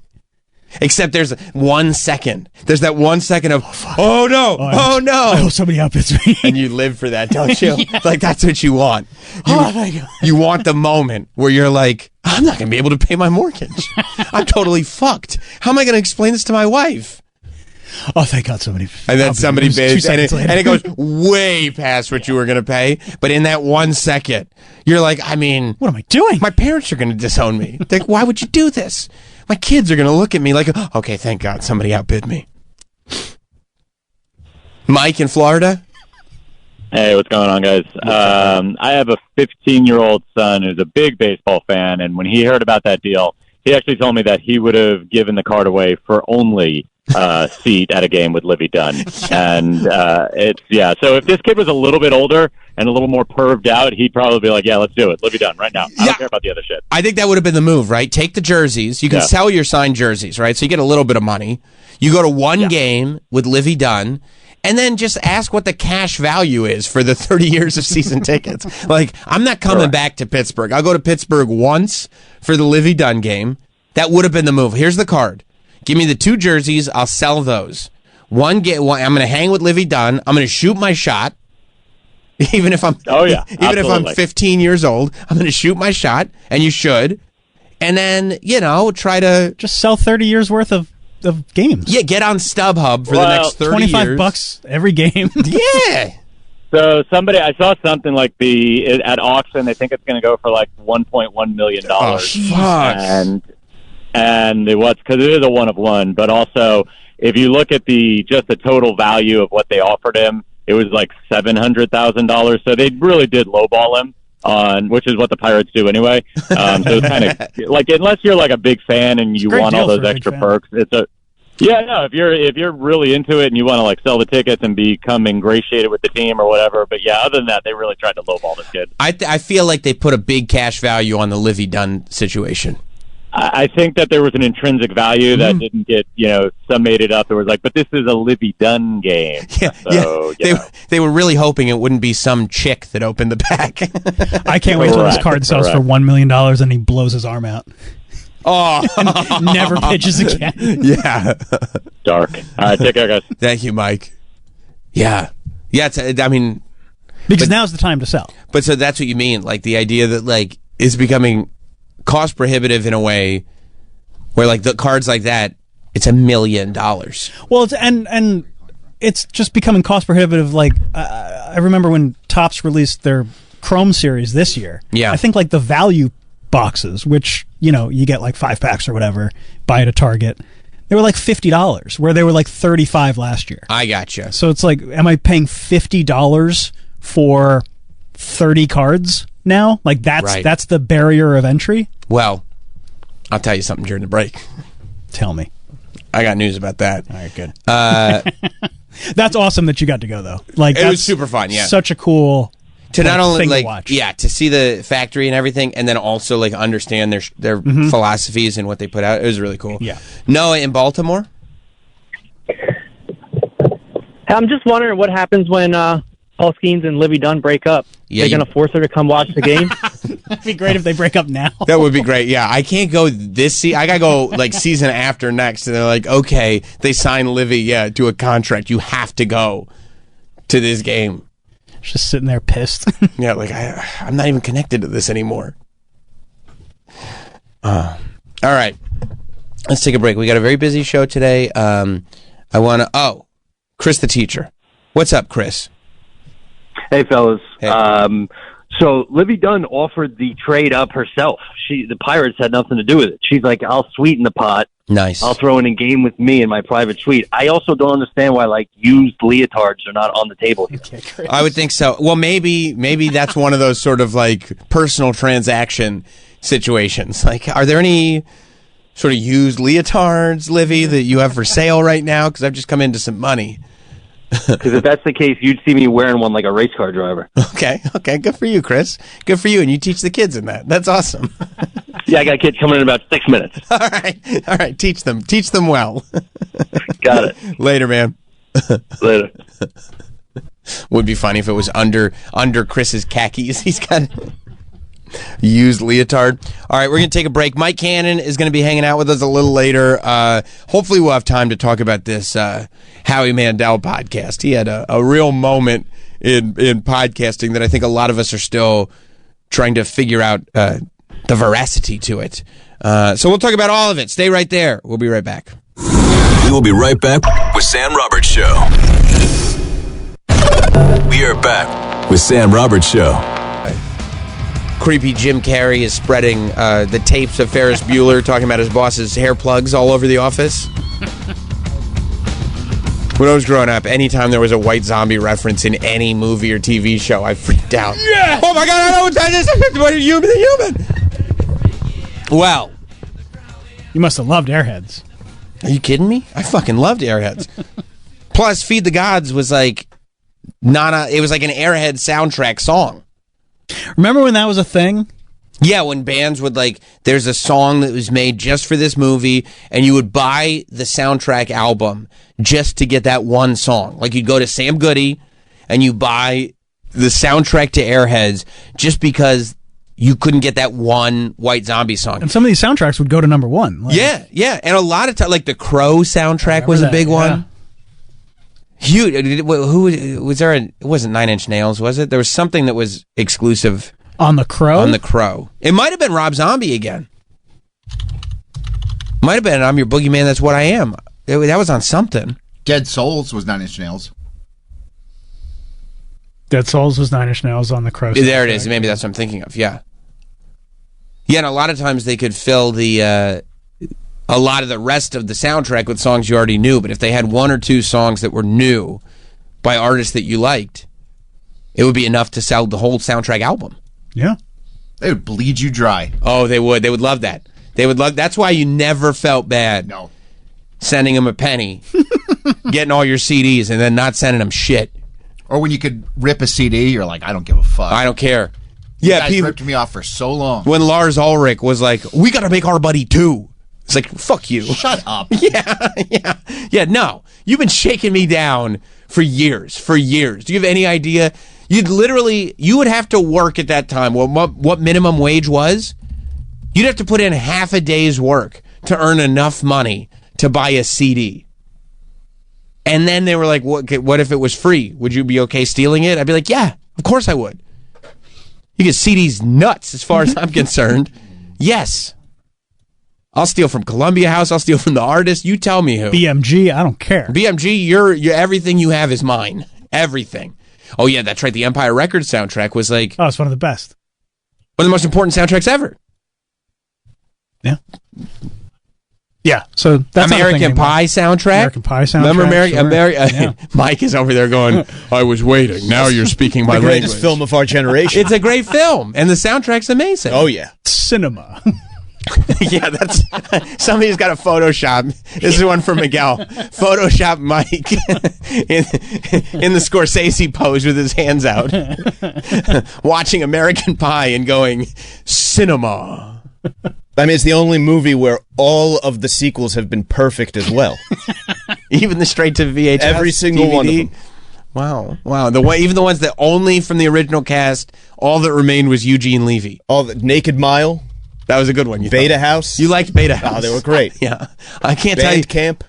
Bandcamp was good. Very good. Because it answered the questions. One time at Bandcamp, well, why don't you show me what happened to Bandcamp? Oh, yeah. Well, they had there's some confusion over whether a musical instrument was actually a musical instrument or a sex toy known as a Steely Dan. Okay, cool. Yeah, no, I thought it was like when the whole joke was one time at Bandcamp, one time at Bandcamp, one time at Bandcamp, and then you end the movie with the using the flute or whatever it was as a masturbatory device. I thought that was enough. You got the joke. They decided to take that joke, do a whole movie. Well, we had to really understand what happened at band camp to lead up to this. One does not simply attend camp and decide to diddle themselves with a musical instrument. No, you're right. And they answered that question? Yes, they got to all of it. Okay, good. I'll have to check that out because that question has always lingered. Was Allison Hannigan in band camp?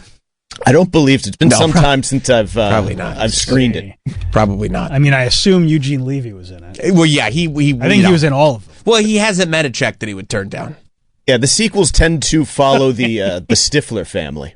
Of course they do. I always had questions. The younger Stifler? Oh, yeah. The younger Stifler is important. Matt Stifler. Oh, good. Matt. The lead. Now, was he the actual younger Stifler? Did they retcon a Stifler to put in the spinoffs? Oh, that's a good question. I'll bet they retcon. I only see him as appearing in American Pie Presents Bandcamp. Okay, I'm going to put my money down on retcon. You're thinking of Tad Hilgenbrink. Well, I knew he started somewhere. I was wondering, well, my friends were over for a rousing game of trivia. And they said, when did Tad Hilgenbrink get his start? I said, what movie could it have been? 17% on Rotten Tomatoes. That's a hell of a score. That's probably the critics, though. That is the critics, Mike. You're right. Everything. Look at that 50% popcorn meter. Yeah, that's the real fans. That's pretty good. That's way better than it should be. I would imagine. Think? You've never seen it, though. Well, okay, one's from Mike, one's from John. There's no there's no last names here. One's from E. Levy. Yeah. Deceivingly quite good. Oh, okay. Now, I assume this is a good review. Crass and unnecessary sequel with lots of cursing and sex. So where can I get this movie? Yeah, it feels like an unnecessary review. Yeah. Oh, I see. They rated it 1 out of 5. Now, that would have been 5 out of 5 for Mike. Same review. I think it was just a list of movies. They had 5 movies. They put 1, as in this is the best Number movie. 1. Yeah. That's his favorite, of the series. Yeah. Yeah. No, I like that they retconned a Stifler in there. Because I want to know. Because American Pie Bandcamp, why would you follow the girl who actually went to Bandcamp? Of course, Stifler at Bandcamp. Well, she had graduated high school by then. She was too old to go to camp. Wouldn't have made any sense, would it? Yeah. And of course, the guy from American Pie, his dad now teaches Bandcamp. They're all somehow associated with Bandcamp. Oh, is that why a camp counselor? He is. He's the macro. Oh, gotcha. The morale and conflict resolution officer. I see. Yeah, no, it's just because they were all so unfamiliar with Allison Hannigan's Bandcamp stories. It's just weird that somehow all the characters are now in Bandcamp. Well, they all lived in the area. I guess they did all during the summer. Yeah, there's only so much to do in the area. It's Michigan. Mm-hmm. Eager to carry on his older brother's legacy of mischievous and lewd behavior. Yeah, sure. Matt Stifler masterminds a school prank that lands him in serious trouble. Oh, no. Banished to band camp as punishment. Matt initially rails against his geeky and musically inclined surroundings, but he has a change of heart when he encounters the lovely Elise, his childhood love interest. I have no idea where this movie's going. Can Matt tame his raucous inclinations to win the girl of his dreams? I don't think so. Mike, no spoilers. Yeah, I don't think so. I don't want to give anything away, but there is a hilarious scene involving, I believe, sunblock. There's also a good one involving Gatorade. I would pay money not to watch this movie, but to watch Mike watching this movie in a room by himself where he didn't know I was watching, just so I could watch him just chuckle at the things he enjoys. My brother rented a copy of one of these from our town video store and just never returned it. So we have that in the original movie station packaging. Well, we're just a local store. We're worried about going out of business because somebody keeps stealing all the American Pie sequels from us. Oh, That Thing You Do is a great soundtrack to a movie. I mean, it's the greatest movie song ever. Yeah, and you know who the band actually was, right? Yeah, it's Fountains of Wayne. Fountains of Wayne. Yeah. Stacy's Mom Got It Going On, and That Thing You Do. Is this like the best soundtracks? Like the best from the 90s. From Spin? Oh, let me tell you something. Elton John. You get in a car, in the Roberts family car, 94, you're getting some spins out of that Lion King soundtrack. Big time spins. Because on the Lion King soundtrack, I don't know if you remember this. I remember. Whatever you're going to say. The first side of the tape. I don't remember. The first side of the tape was the songs from the movie. Okay. The second side of the tape was Elton's take.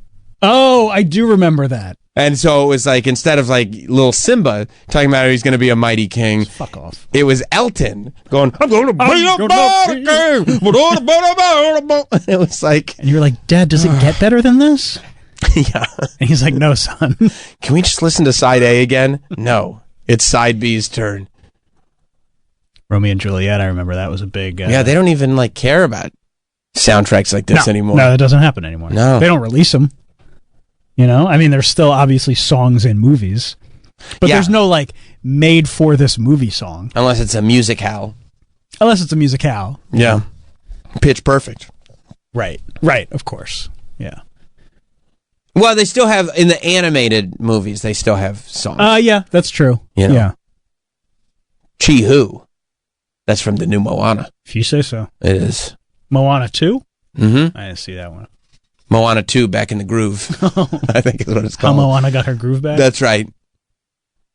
Yeah, because, it would. I mean, the Magnolia soundtrack I literally listen to this day. Songs by Amy Mann. Bro. Where you are? Troy, your mic's on. Where you are? Oh, shit. Where you are? What do you say? Amy Mann. She fucking rules. I can't name one Amy Mann song. You gotta listen to this Magnolia soundtrack. It was gonna blow your fucking mind. I'll never do that. All right, well, Troy, you're missing can you name one Amy Mann song? Not one. So then why did you That sounds very judgmental. Because you just look at her and you're like, ugh. You just know where she stands. I'm sorry, I don't have homosexual love for Mike Patton, okay? Mike Patton was the fucking man. No, I think it's pretty straight thing to like Faith No More. But not the way he does. Bill and Ted 2. Okay. Faith No More did Perfect Crime, so I had to buy Bill and Ted's Second Adventure. Second Adventure. Bill and Ted's Second Adventure. Excuse me, Bogus Journey. What should we name the sequel? Well, there was Bill and Ted's Excellent Adventure, and then there was Bill and Ted's Second Adventure. It wasn't as excellent, but it was their second adventure. Judgment Night. Now that's a good soundtrack. Really? Oh, you don't know that one? I don't think so. I don't even know the movie, I don't think. Because, I mean, look at, like... The movie sucked, I think. It did. It did. Now, some of these movies, I have a theory that it really was just, let's sell some soundtracks. Yeah. You know what I mean? Because I think when you look at this, Helmet and House of Pain... That song fucking rules. Sonic Youth, Cypress Hill. Yeah, Biohazard and Onyx. Faith No More, Booyah Tribe. Yeah, this Slayer and Ice-T. Yeah, so this is... Mudhoney and Sir Mix-a-Lot. I mean, that, I don't know if I might skip the... Probably could have missed that one. But. You catch that one, G? Trainspotting, that was a huge soundtrack. Yeah. Now, Trainspotting was an actual movie, but I do feel like... These are all actual movies. No, but I feel like the number 6, whatever that was, can you go back up to... Yeah, Judgment Night. Nobody's ever heard of that movie. Let's see. But I believe that soundtrack, like that movie was made for the soundtrack. We're not going to make a ton of money off this movie, and it costs nothing to make anyway. Oh, this is an Emilio Estevez vehicle. That's right. Did I ever tell you about the time I saw Emilio Estevez? No. I'm leaning out the car going, Emilio! Emilio! Oh, Emilio Estevez, Cuba Gooding Jr., and Dennis Leary. And Steven Dorff. So is this... Emilio is on his way out, and is this pre... This is 93. Okay, yeah, exactly. This is pre... this is post... This is Emilio on the way down, and this is Cuba has not hit Was it Jerry Maguire yet? This is a year after Mighty Ducks. He was on top of the world. Yeah, right. Judgment Night. I forgot what a big... He was He obviously... probably signed on to this before Mighty Ducks came out. Well, he wasn't on top of the world because he couldn't carry Judgment Day. Judgment Night. Whatever. That's what happens after Judgment Day. Oh, that's true. I forgot. It's going to extend into the evening. Okay, it made $12 million on a budget of 21. Okay, that's a colossal failure. They can't all be winners. This is more of a passion project. I see. It's more of a soundtrack. Yeah, I would The think soundtrack was very soundtrack probably influential. made a lot of cash. Yeah. By the way, about Cuba Gooding Jr., I'll bet if there was one Oscar they could take back, it'd be his. I was thinking that the other day. Like, we fucked up. I'll bet if there was one take back. What do you win that for, Jerry Maguire? Yep. You think they would take it back? 100%. And give it to him for Snow Dogs? Maybe, but I don't know. Why would they take it back? Because he didn't deserve it. Like, if there was one, I think they thought he was going to be a big star. Think they thought that like there was getting a lot of buzz around this Jerry Maguire, and I was thinking about that the other day. That if there was one Oscar take back, supporting 1990, even more so than Roberto Benigni, which is pretty high up on the take back list, I think. And God bless Cuba Gooding Jr. I like him. He was amazing on that OJ show. But I've got to believe that Cuba Gooding Jr. would be the Oscar take-back. Who was he nominated against? Let me check. I believe he was Best Supporting Actor that year. Yes. He won for Jerry Maguire. All right, I'm going to just agree with you after reading one other person that was nominated. Okay, who was nominated? William H. Macy for Fargo. Come on, dude. That's what I'm saying. You're telling me, not even with hindsight, in 96, I'm assuming that was 96? Yes, 97 Oscars for right. 96 movies, yeah. 96, 97.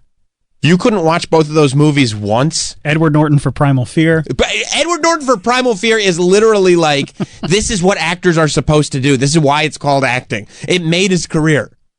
And James Woods for Ghost of Mississippi. I don't know anything about James Woods and Ghost of Mississippi, but I'm sad he burned his house down. Cuba Gooding Jr. was the best. If there was one take-back see, I would say, and then whether it's Billy Macy, whether it's Ed Norton, either one of those two is welcome to that award. But I think they were probably both like, what the fuck? Yeah. Like they were looking at each other going, it's going to be one of us and we're going to be happy either way. And they were like, show me the money. What? Yeah, they probably met before the award ceremony. They were like, congrats to you. Hey, no, congrats to you. Right. It's an honor to be nominated with all my fellow nominees, mainly just that guy. Yeah, I think if there was one Oscar take back, all right, Cuba Gooding Jr. is it. And I apologize, but that's just what it is. Natural Born Killers was a great soundtrack. Great soundtrack. Yep. And then what's the number one, according to Spin Magazine? Singles. Great. Fabulous soundtrack. This was like, hey, can we just get a bunch of grunge songs? They're like, yes, of course. You know what soundtrack I got no love for because I got no love for the movie? What's that? Garden State. Fuck that movie. That's what I say. Garden State's coming back. What are you talking about? Isn't it like a 20th anniversary or something? And 20th anniversary of when I went to see that movie. Yeah, he's taking it out on tour. Oh, this guy. Well, I mean, it's either that or Scrubs. Like, what do you want him to do? Scrubs. Do Scrubs. At least we could sit around with John C. McGinley. You know what I mean? He's a goat. Donald Glover. Yeah. The 20th anniversary concert. That's the guy's... Donald Glover? No, that's Childish Gambino. Right? Yeah. So who's the guy who played in Scrubs? It's something similar to that. Oh, yeah. You know what I'm talking about. Mm-hmm. Donald Faison. Faison. Yeah. Yeah, I mean, here's why I hate Garden State. And what you have to take into account when you're talking about movie soundtracks. Mm-hmm. I hate Garden State because you watch this thing and it's literally just a playlist. There was no effort put into this movie whatsoever. Everything, people left like feeling feelings from that movie. But people love that movie. Oh, they love it because they're stupid. Every feeling that you got from that movie was from the songs that were playing. Sure. And it didn't mix it up. I do like the Shins. Exactly. Yeah, and it's a great song. And it was like the movie made you feel the exact same way that the Shins would make you feel anyway. Yeah. Like it was just if you just shut your eyes and listen to the soundtrack, you'd feel the exact same way. Like it wasn't like when Tarantino plays Stuck in the Middle with You and a man's ear is getting severed, you're like, oh, I'm feeling different feelings now because everything is combined. That's how art is supposed to function. The song is melding with the right. vision. Not like, oh, I like this song. I want to give myself credit for the feelings that the song gets. I mean, there's a literal scene where it's just like, what are you listening to? Exactly. And he's like, take a listen to this. Now let's show trees and leaves. It's a great meme, though. Now people, Stinks. Stinks. And I felt the same way about... So you're not going to go to the 20th anniversary concert where the soundtrack is going to be performed by all the artists. Of course it is. You know why? Because it's a useless movie. It's just a soundtrack. The movie has no reason to exist. It's just a soundtrack. This is what the movie should have been. Here's Zach Braff's playlist. Here's what I'm listening to. It's a celebrity playlist. That's what the movie is. That's all. Yeah, I can't stand it. I don't disagree with you. And I haven't been able to stand it since the day I saw it in the theaters. And the minute people were like, oh my God, that was so great, I said it wasn't. No, the soundtrack was great. It was not. Yeah, the soundtrack I got no problem with. And the fact that he likes those songs. I'm like, okay, I get why you like those songs. Great songs. Go see the thing. But, you don't need to watch that movie. Jeremy in North Carolina. What's up, Jeremy? Hey, I was just going to ask AJ Poopy Shits what his thought is on the 1998 Godzilla soundtrack. I was just going to bring this up. Godzilla soundtrack is excellent. Was this the soundtrack where Guns N' Roses returned? Maybe. The song sucked. Because the song did suck, but I remember that was another one. Oh no. No, that's the name of it, right? No. Oh, wasn't that Puff Daddy did with what's the name from Led Zeppelin? Yeah, banana. Yeah. Oh my God, that was so bad. But this was like but Heroes is up. Heroes by the Wallflowers. By the way, the fact that the Wallflowers are not part of the Complete Unknown soundtrack feels like a miss. Like if you could, why wouldn't you throw Jacob Dylan on the Bob Dylan soundtrack? Yeah, this would find Guns N' Roses. Fuck, what was it? Fuzz Bubble. Fuzz Bubble. Fuzz Bubble was P. Diddy's rock band. I didn't even know he had a rock band. Fuzz Bubble. Because Come With Me. Oh, that song was that was bad. Diddy and Jimmy Page together. I wonder if Jimmy Page knew. And then Fuzz Bubble was out. Yes. Oh my God! It was on the End of Days soundtrack. Right, the Arnold Schwarzenegger movie. What it was. There you go. I get these are also movies where it's like End of Days, Godzilla.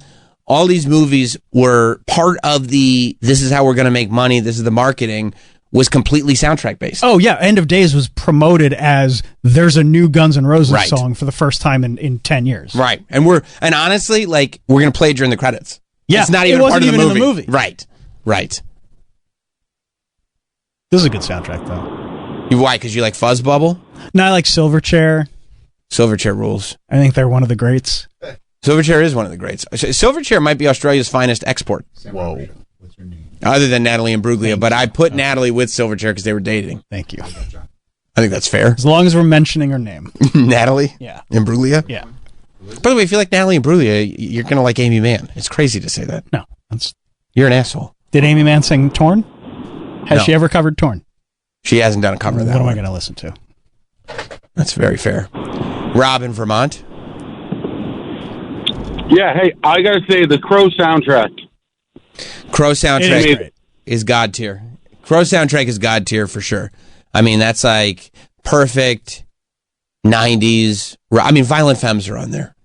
Violent Femmes, Rage Against the Machine, Stone Hope Pilots. Pantera's on there. Pantera. You figure out that Pantera. I think that's a cover of the Badge. But I remember it was. Oh, Pantera doing a cover? I think so, but it's a fucking awesome song. Yeah. I mean, they got The Cure on there. This Crow movie. You know the soundtrack is good because they killed a guy in that movie. Oh, yeah. And people were still like, yeah, but the soundtrack is the headline here. And I think all the Crows, like the Crow City of Angels, like the sequels, like they were also known for having great soundtracks. If the movie's coming out, there's going to be this new soundtrack album. Reggie in Cincinnati. What's up, Reggie? Hello. How about Into the Spider-Verse? Hey, man, without blowing smoke towards anybody in this room, Into the Spider-Verse, it was. Thank you, Reggie. That's a good call, because Into the Spider-Verse was one of those rare movies in the modern age where I knew a ton of people that were going crazy for the soundtrack. Yep. People loved the soundtrack of that movie.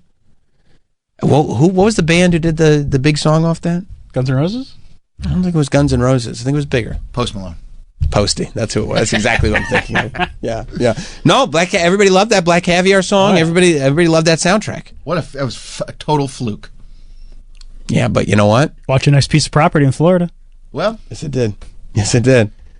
It's but it's your tongue's bleeding. You're biting it so hard. You probably made all that money. All that money just for you. Huh? Isn't it nice? Isn't it nice to be successful? And the musicians go, look at all this money the song is making, and it's all for us. Am I right, Troy? Independent wealth. Not the case. Better get the rake out, because we get to rake all this cash in. We're the musicians, so we'll be keeping all this money. They get you by the balls. They got you by the balls. Yeah, weird that he's still a phone screener after getting all that money. John in Utah. What's up, John? He's doing it for love of the game. That's right. What about the Last Action Hero soundtrack? By the way, I'll disagree. Last Action Hero is a low-key classic, and the soundtrack does actually unironically kick ass. AC/DC, Alice in Chains, Megadeth. Cypress Hill, Megadeth, Aerosmith, Fishbone. Well. Yeah, no. And by the way, Last Action Hero fucks too. Yeah, great movie. It's a great movie. The villains come out of the movie, but then the people go into the movie. So, that's good shit. Yeah, the soundtrack era was a great era, but I love the era that we're in right now. Mike Cannon is here. He's going to be joining the show. Stay right there. We'll be right back. We'll be right back with Sam Roberts Show. You're back with Sam Roberts Show. And also, my son, the only thing he wanted this year for Christmas was a Zay Flowers jersey. A Baltimore Ravens Zay Flowers, because he likes the bird. He likes the bird. Yeah, he likes the bird. Yeah. It is funny. I was telling the guys that, my son is just at the age where he's into sports, but only to the extent that he knows who the people are, which we were all there. Like, you remember being in first, second, third grade and having your players. You've never seen the players actually perform, but you're like, these are my guys. 100%. But also, he saw a video and does believe, truthfully, that the only person who can hit more home runs than Aaron Judge is the Rizzler. He goes, the Rizzler can hit more. I go, really? He goes, yeah, look at this video. It's right here. I don't think that's far off. I actually think the Rizzler. You ever see that movie with John Goodman, The Babe, where he plays Babe Ruth? Like, the Rizzler looks like that's like made for TV, right? I think so. And he like eats his hat at some point. That's just one weird scene that has stuck with me throughout my whole life. Sure. He gets drunk, screams at his wife, and then eats his straw hat, which I've always wanted to do. Well, he had a tough existence, this Babe Ruth, the Babe. Was it made for TV, or did they just play it on TV a lot? I think it was probably just like a WPIX, Staple. original. Original. You think Channel 9 got the studio fired up? They may have. But either way, the Rizzler could do a remake of this tomorrow. Yes, and it would be just as accurate, frame for frame. I believe he could. He like does. A Psycho remake. Honestly, the Rizzler could also do King Ralph. Yeah, the Rizzler does look like heavyset adult John Goodman. 100%. Yeah, or he could be the fat black kid from Hook. Oh yeah, just paint him up, pour him down a little. From Hook. Yeah, absolutely. Is that the same kid from like Nutty Professor? Oh, the Rizzler. I'm just looking at him. Oh man, you know what's weird, dude, is I've seen like glimpses of this stuff, and I know, like, I try to actively almost stay away from it because it's sad. Because it's just like anytime I leverage my children for many things, but not necessarily this, or at least full-time content making. But it's just, look at this. Yeah, and you realize, like, I mean, they're taking his life from him. I mean, you just zoom in on that kid's eyes. That looks like a divorced dad. You're like right. There is absolute no light or hope or any kind of like excitement for what's to come. He's 9. He's already been broken. Truly. Yeah, he's like, you're right. This is the top. This is the mountaintop.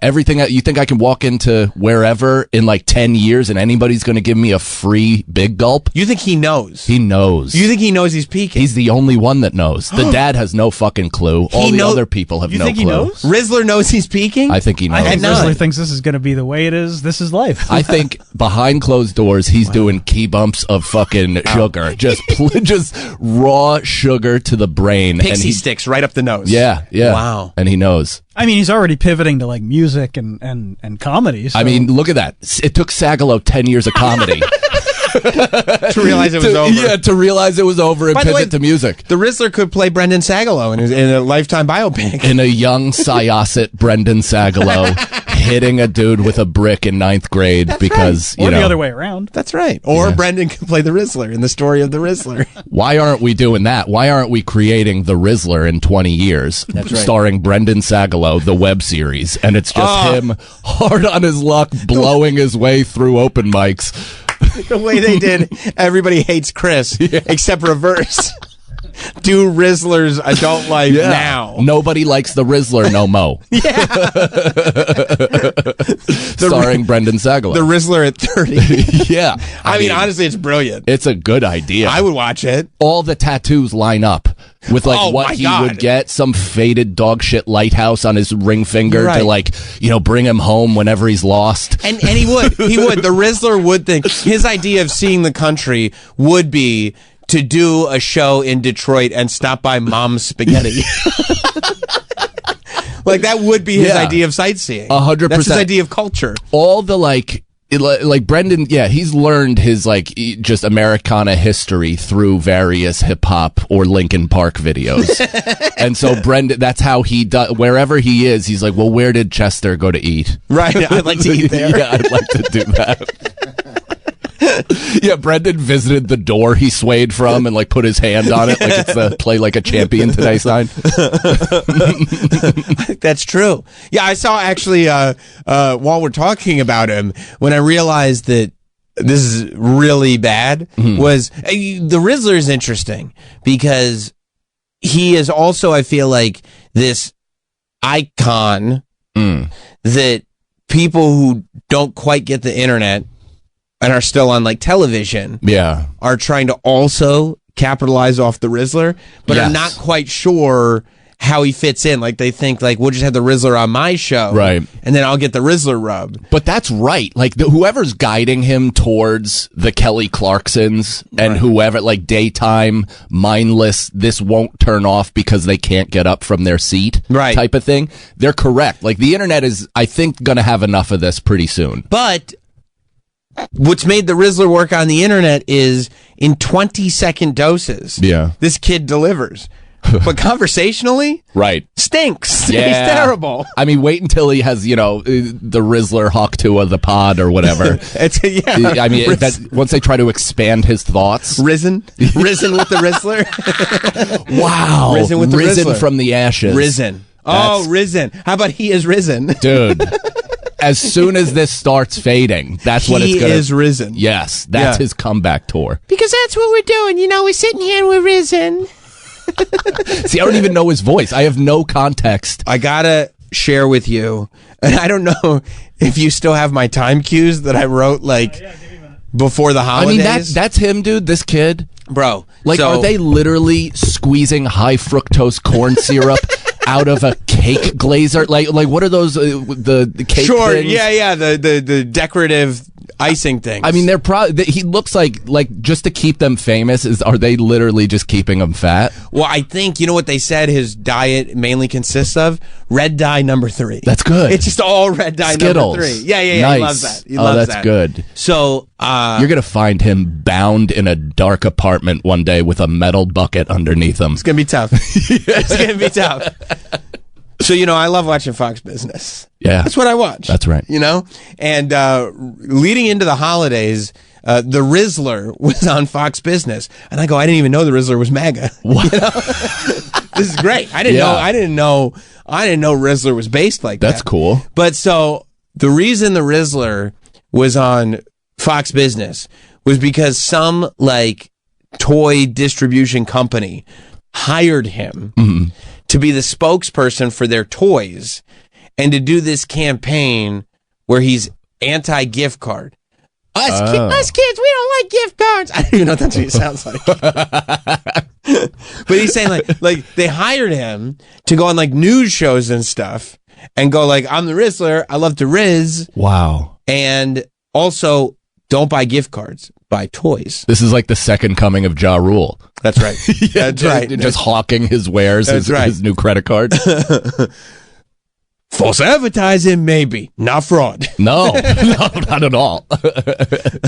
So yeah, this was, and then the beauty of this is the Rizzler is a 9-year-old kid who has no idea what's going on. Yeah. So he has no idea how to pitch anything, obviously, because he's just some 9-year-old kid from Staten Island or something. Yeah.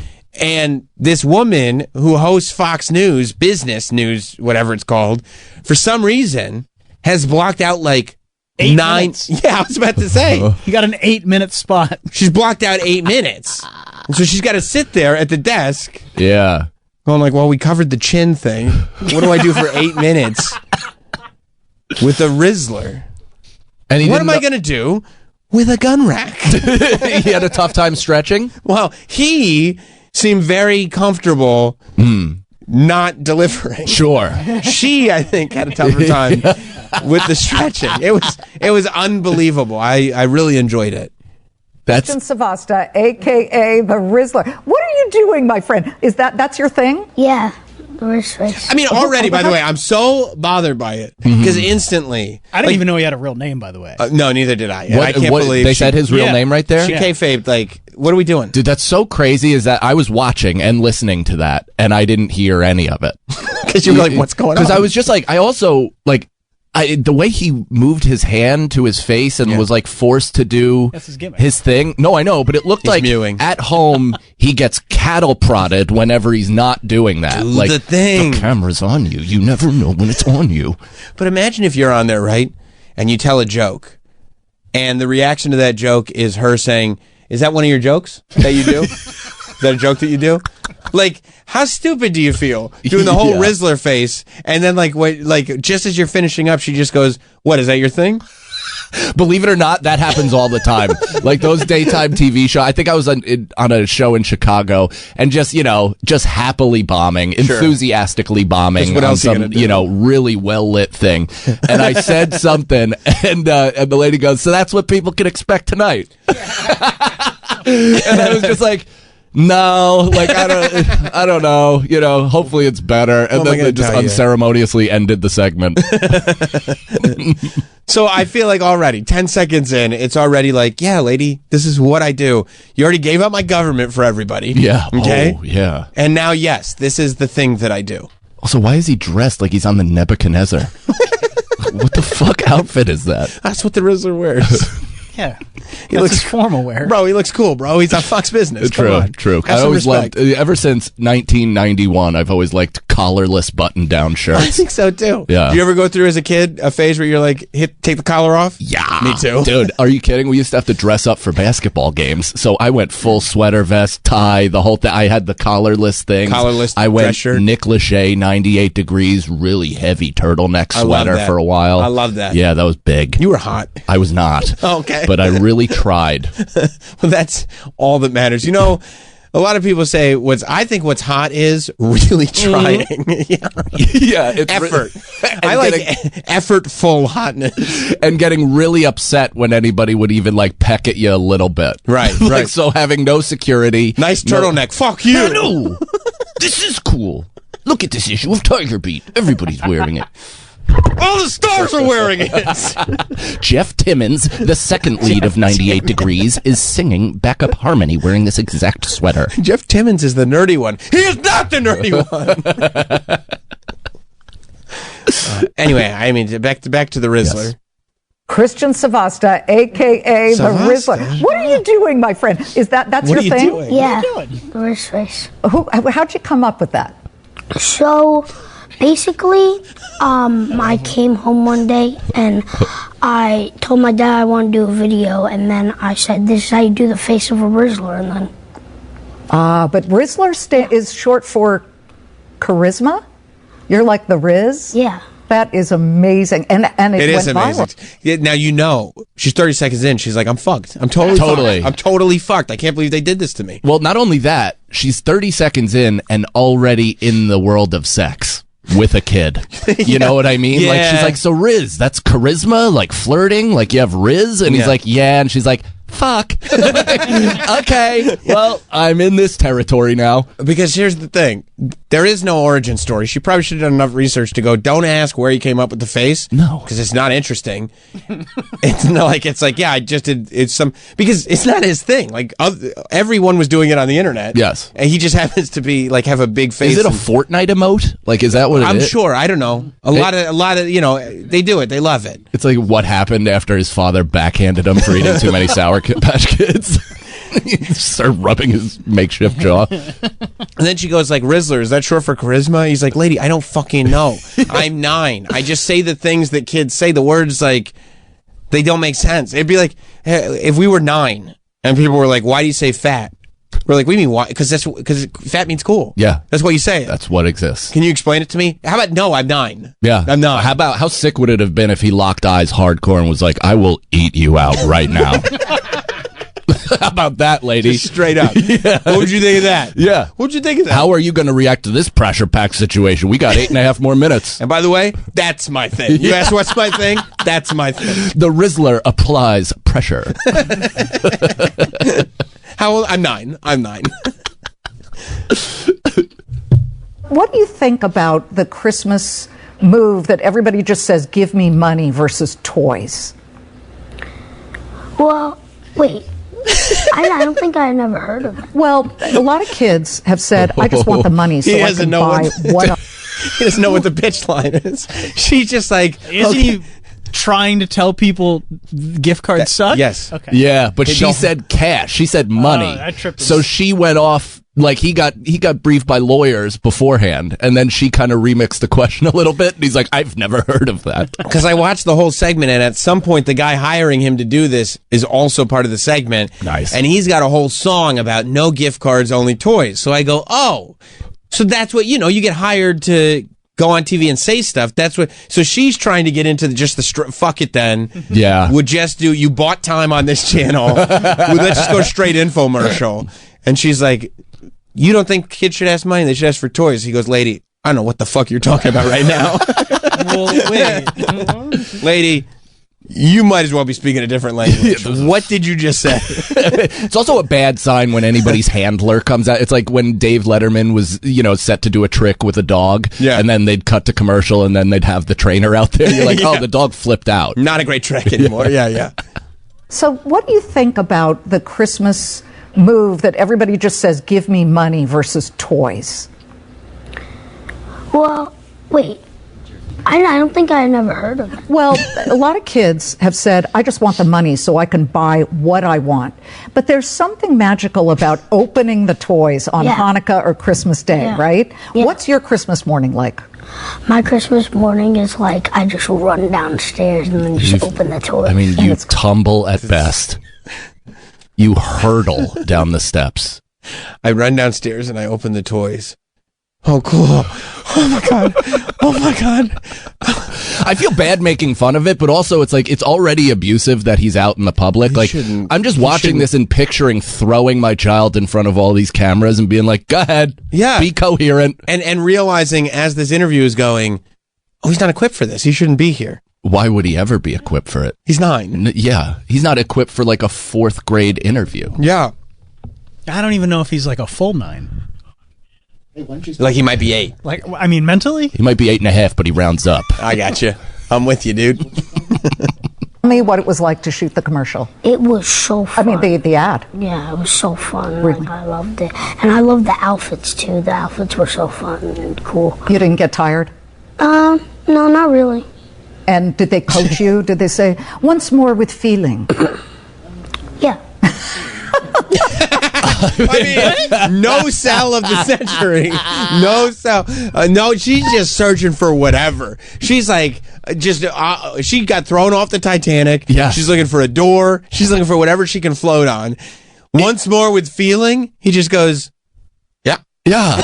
It's also the perfect response to such a dumb... Like, if she asked James Caan that question, right, he also would have been like, Yeah, I get, like, what are you, an idiot? She's like, I don't know. I'm in way over my head right now. I got to be honest with you, Rizzler. It would have been better suited had she been like, so do you think that this is a gross abuse of your parents' power to shuttle you out here in front of millions of people? Just gives up on the whole thing. Yeah. Like, and just actually has a human conversation with them and then be like, oh, so what do you want for Christmas? Yeah. Yeah. I mean, I've heard of yes and I've heard of no. I've never heard of yes, period. Yes, but there's no follow-up to this. Well, here's the scenario with Feeney Sagalo and I. It used to operate on the very basic improv principle of no but. So not yes and, no but. Cool, and we just stop everything in its tracks and veer off into a different topic entirely. Everybody loves to start the car. Yeah. Everybody loves to start the car. Mind if I quick turn that off? All right, let me start it back up again.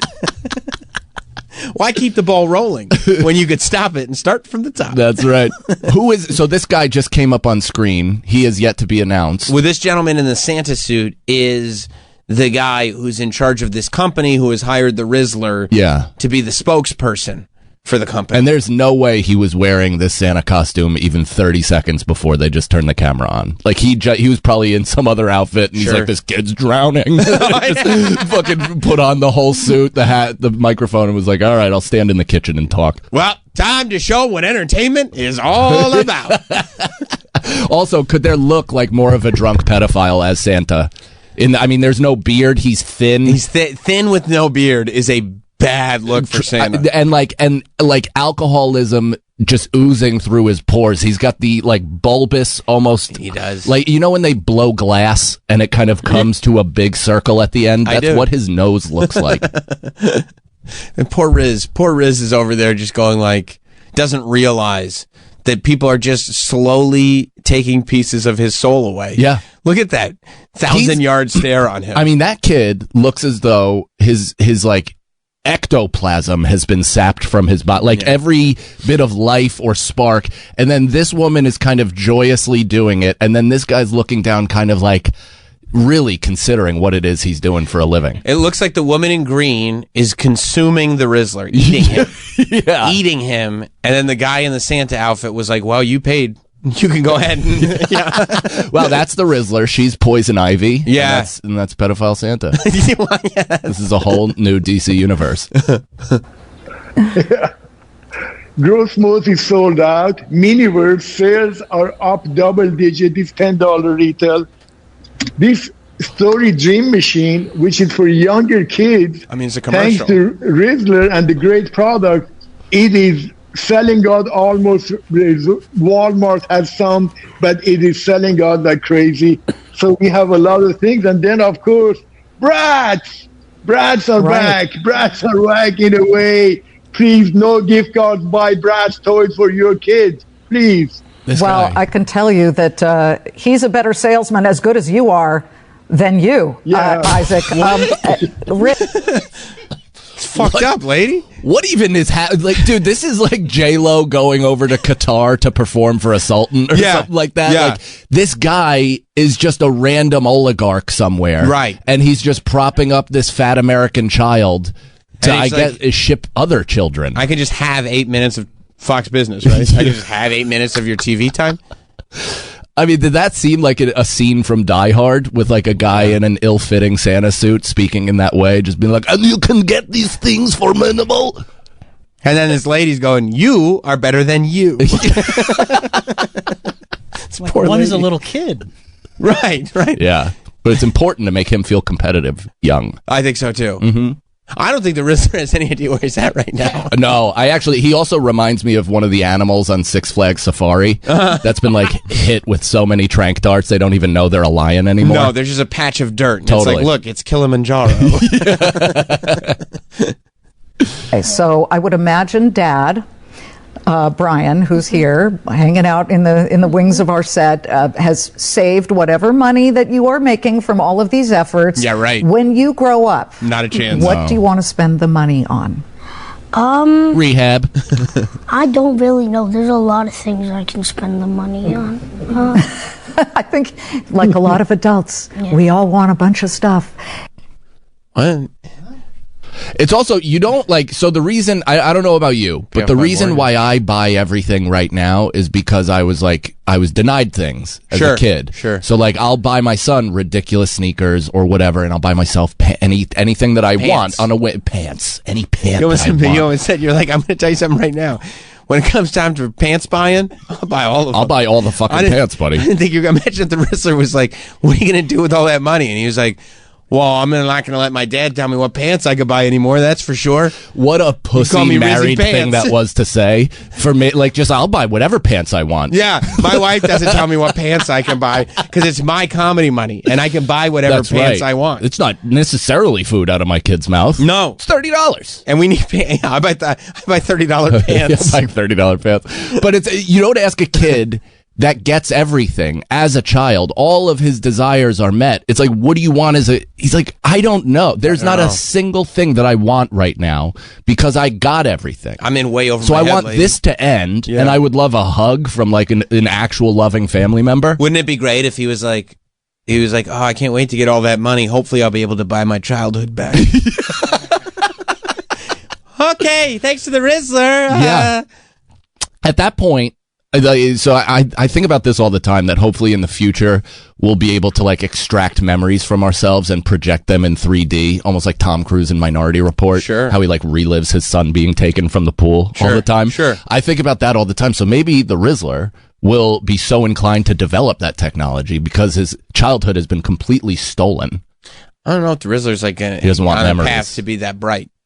Sure. You know what I'm saying? But maybe he could be like a lot of times by 9, you're like, oh, he's probably on an engineering path, or maybe not. Right. But maybe he's one of those late starters that decides to educate himself when he hits the brick wall of genetics. Could be. Yeah. Could be, where it's just like, yeah, people stopped talking to me, I started reading books. I actually just figured out the whole thing. First of all, his father, before he turns 10, is going to volunteer him for the first nanotechnology assignment. Does it pay? Yeah, that's right. So the Rizzler presents AI in your brain, and it's just this kid just like telling you Google search results. But eventually that will lead to this whole new world. I think that you're probably right. The idea that the Rizzler does lead us wherever we're going is not really off the beaten path. I think that you're right. I think there's a good chance that's going to happen. It's also like, I mean, all the time, the things that are popular typically like meet the moment of American history. Like it fits the zeitgeist. Do you know what I mean? Yeah. Jersey Shore, whatever, Ed Hardy, all that shit was big. And it just kind of like everything collided perfectly at the exact same time. This family and the idea of like being an influencer as a profession, which I understand being a comedian is not noble, but I'm just saying the idea of being an influencer as a profession and just throwing your kids out there publicly just to the wolves, and then just being so out of like unhealthy, let's say that, being so visibly publicly unhealthy. This is like the perfect summation of 2025 America. Yeah, where it's like we can just not only contribute to, but lean into the fact that like our brains are just kind of melting. Totally. And nothing matters. No, and he'll have a coin. Like there'll be a Riz coin or something like that. I mean, why not? Yeah, I bought Hawk coin. You did. At the top of its price. You did. Yeah. You had to have no pants for a month because you put it in Hawk coin. That's right. Yeah, I had to fucking hide the Uniqlo tab. Are we set on the Rizzler, or do we have any more? Oh, you got the outro. Oh, okay. All right. Isaac, you picked a good one here. Are you going to use him again? Thank you. I don't want a gift card. No way. I don't want a gift card. No way. I want to get a toy from MGA. Okay. Happy holidays to all. Thank you. Thank you. And what a great CEO. What a great boss, right?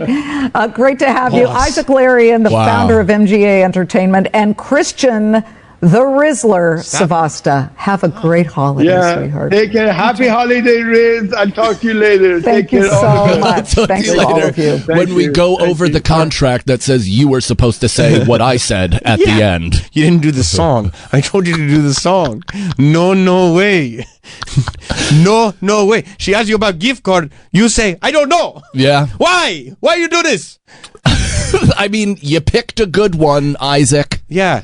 Picking children, man. Yeah. It's just, that's your boss, 9-year-old. It's just real weird. It's real weird. It's real weird. So you've been Have you been on a bit of a purchasing frenzy? I'm only asking because you brought up the pants. Yeah. But then also, the minute you walked in, you were like, cool hoodie, TikTok? And I went, no, of course not. I don't buy clothes on TikTok. And you go, well, do you buy anything on TikTok? I go, no. You go, it's great. Yeah, it's crazy that you don't. It's just I'm a firm believer in the more is more until it just disintegrates while you wear it.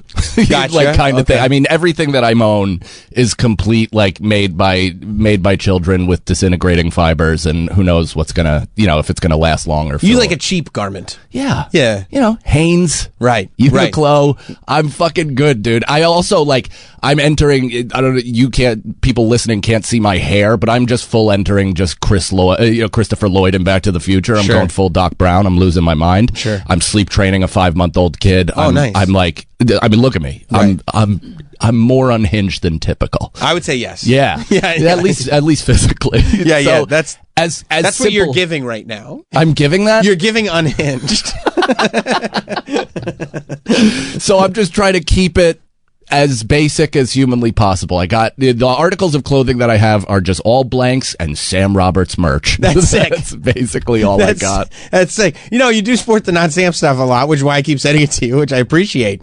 But I also like that you've embraced, okay, I'm going to wear a shirt, I'm going to throw it in the wash. Maybe the whole thing ends up in the lint trap. Yeah. What difference does it make? I'll go on TikTok, get another one. That's right. Wow. Yeah. I can't believe, it seems so up your alley. I'm actually surprised that you haven't dabbled.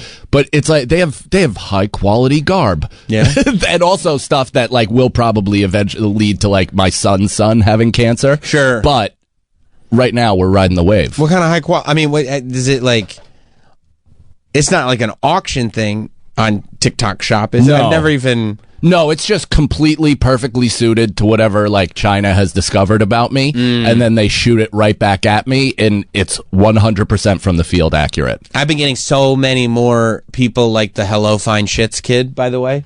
Oh. They know I'm all about watching people hit on MILFs. Oh, nice. Love it. Yeah. Oh, do you watch 225? Oh, no. Buddy, 225 is you love TikTok, huh? He's the greatest. He's also on Instagram, but he's the greatest Twitch or Kick or whatever streamer there is out there. This guy walks the streets of wherever, raw dog. He's called 225 because he bench presses, you guessed it, 225 pounds. Oh, that's a good amount. He has it tattooed all over his body like Tekashi 6ix9ine. Well, I can't tell if this is satire or 100% authentically who he is because I have friends like this. Well, couldn't he get his bench up? Don't tell him that. And then 225 wouldn't be. He's happy with where he's at. Hyped about a 225 bench. I feel like that's not. Look at the size of him, 10th though. grade. Yeah, no. You were in 10th grade throwing up 225? Yeah. Good for you, man. I don't know if I could get 225 up, but I could get real close. You could not.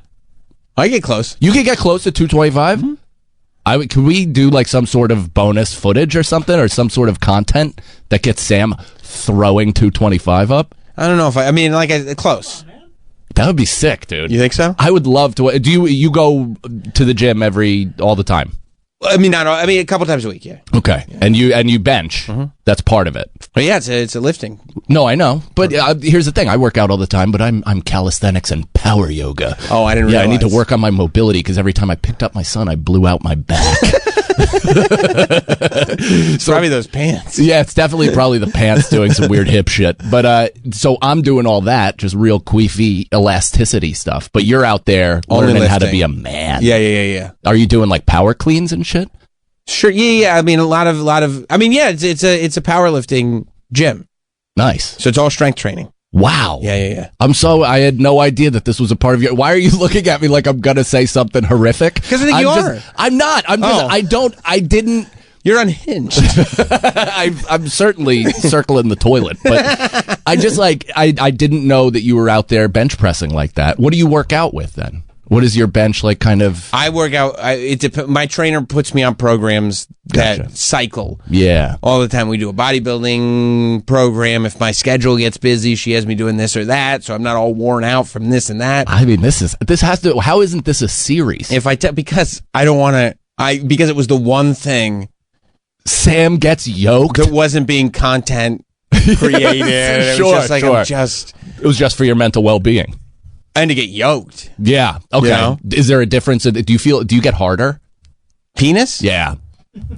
I don't know if I get. I mean, I get hard, super hard. You get really hard. Yeah. Nice. Fuck yeah. That's cool all the time, but like consistently all the time, every time you're hard, it's very hard. Yeah, I don't get halfsies. Never. No half measures. No, I mean on the way.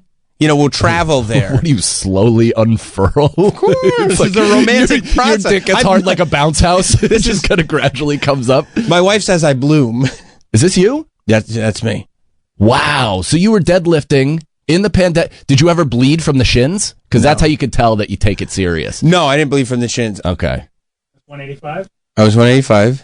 I mean, that besides the last bit of the drop where it looked like your fucking C9 was going to shoot out the back, it's good. Good control. And this is years ago, obviously. 225 right here. That's deadlifting 225. Yeah. Bar, by the way. I'll tell. See, it came up clean, too. Nice and clean. I'll tell you what, buddy. The best decision you ever made was taking that down all the way. Going full bald. I mean, this is tough, huh? This is the sphere. This is crazy. People go like, "How'd you know your head was going to be okay, like shaped bald?" I go, "You could see it already." When it looked like my hair was a rogue force being defeated. Yeah, that's right. You could see most of the head is there. Yeah. Yeah, the only thing that you could have done is like old Unk AAU coach braids where like the cornrows start at the middle of the fucking head and then you get hang time at the back. But that also like denotes like some kind of experience and like you have to be like an elder statesman to pull that off. Truly, but I mean here's the thing, if you're throwing up 225 at the gym, fuck you, right? Yeah, no. I would believe it. That's a great point. I'd believe that. That's a great point. Jesus Christ, look at this bro, guy. you know what he throws up? But so this guy, the thing that makes me think he's like sentient is the fact that like all of the captions are like, bro with aura goes 0 for 11. And it's literally him being like, what's up, shawty? 0 for 1. What's up? 0 for 2. Like just fucking whiffing. But he's also sincerely going out there and really trying to talk to people, just being unsuccessful. Right. But I really love him. You do. I did. This guy's like, he's, every once in a while you happen upon a creator when they have like 400 followers and you're like, I believe in what this guy's doing. It's so insane that I think this is going to take off. And I've been following him since he had 400. Now he's at like 40 something. And I think it's only, he's in that cringe thing where it's like, the worse it gets, the more people watch.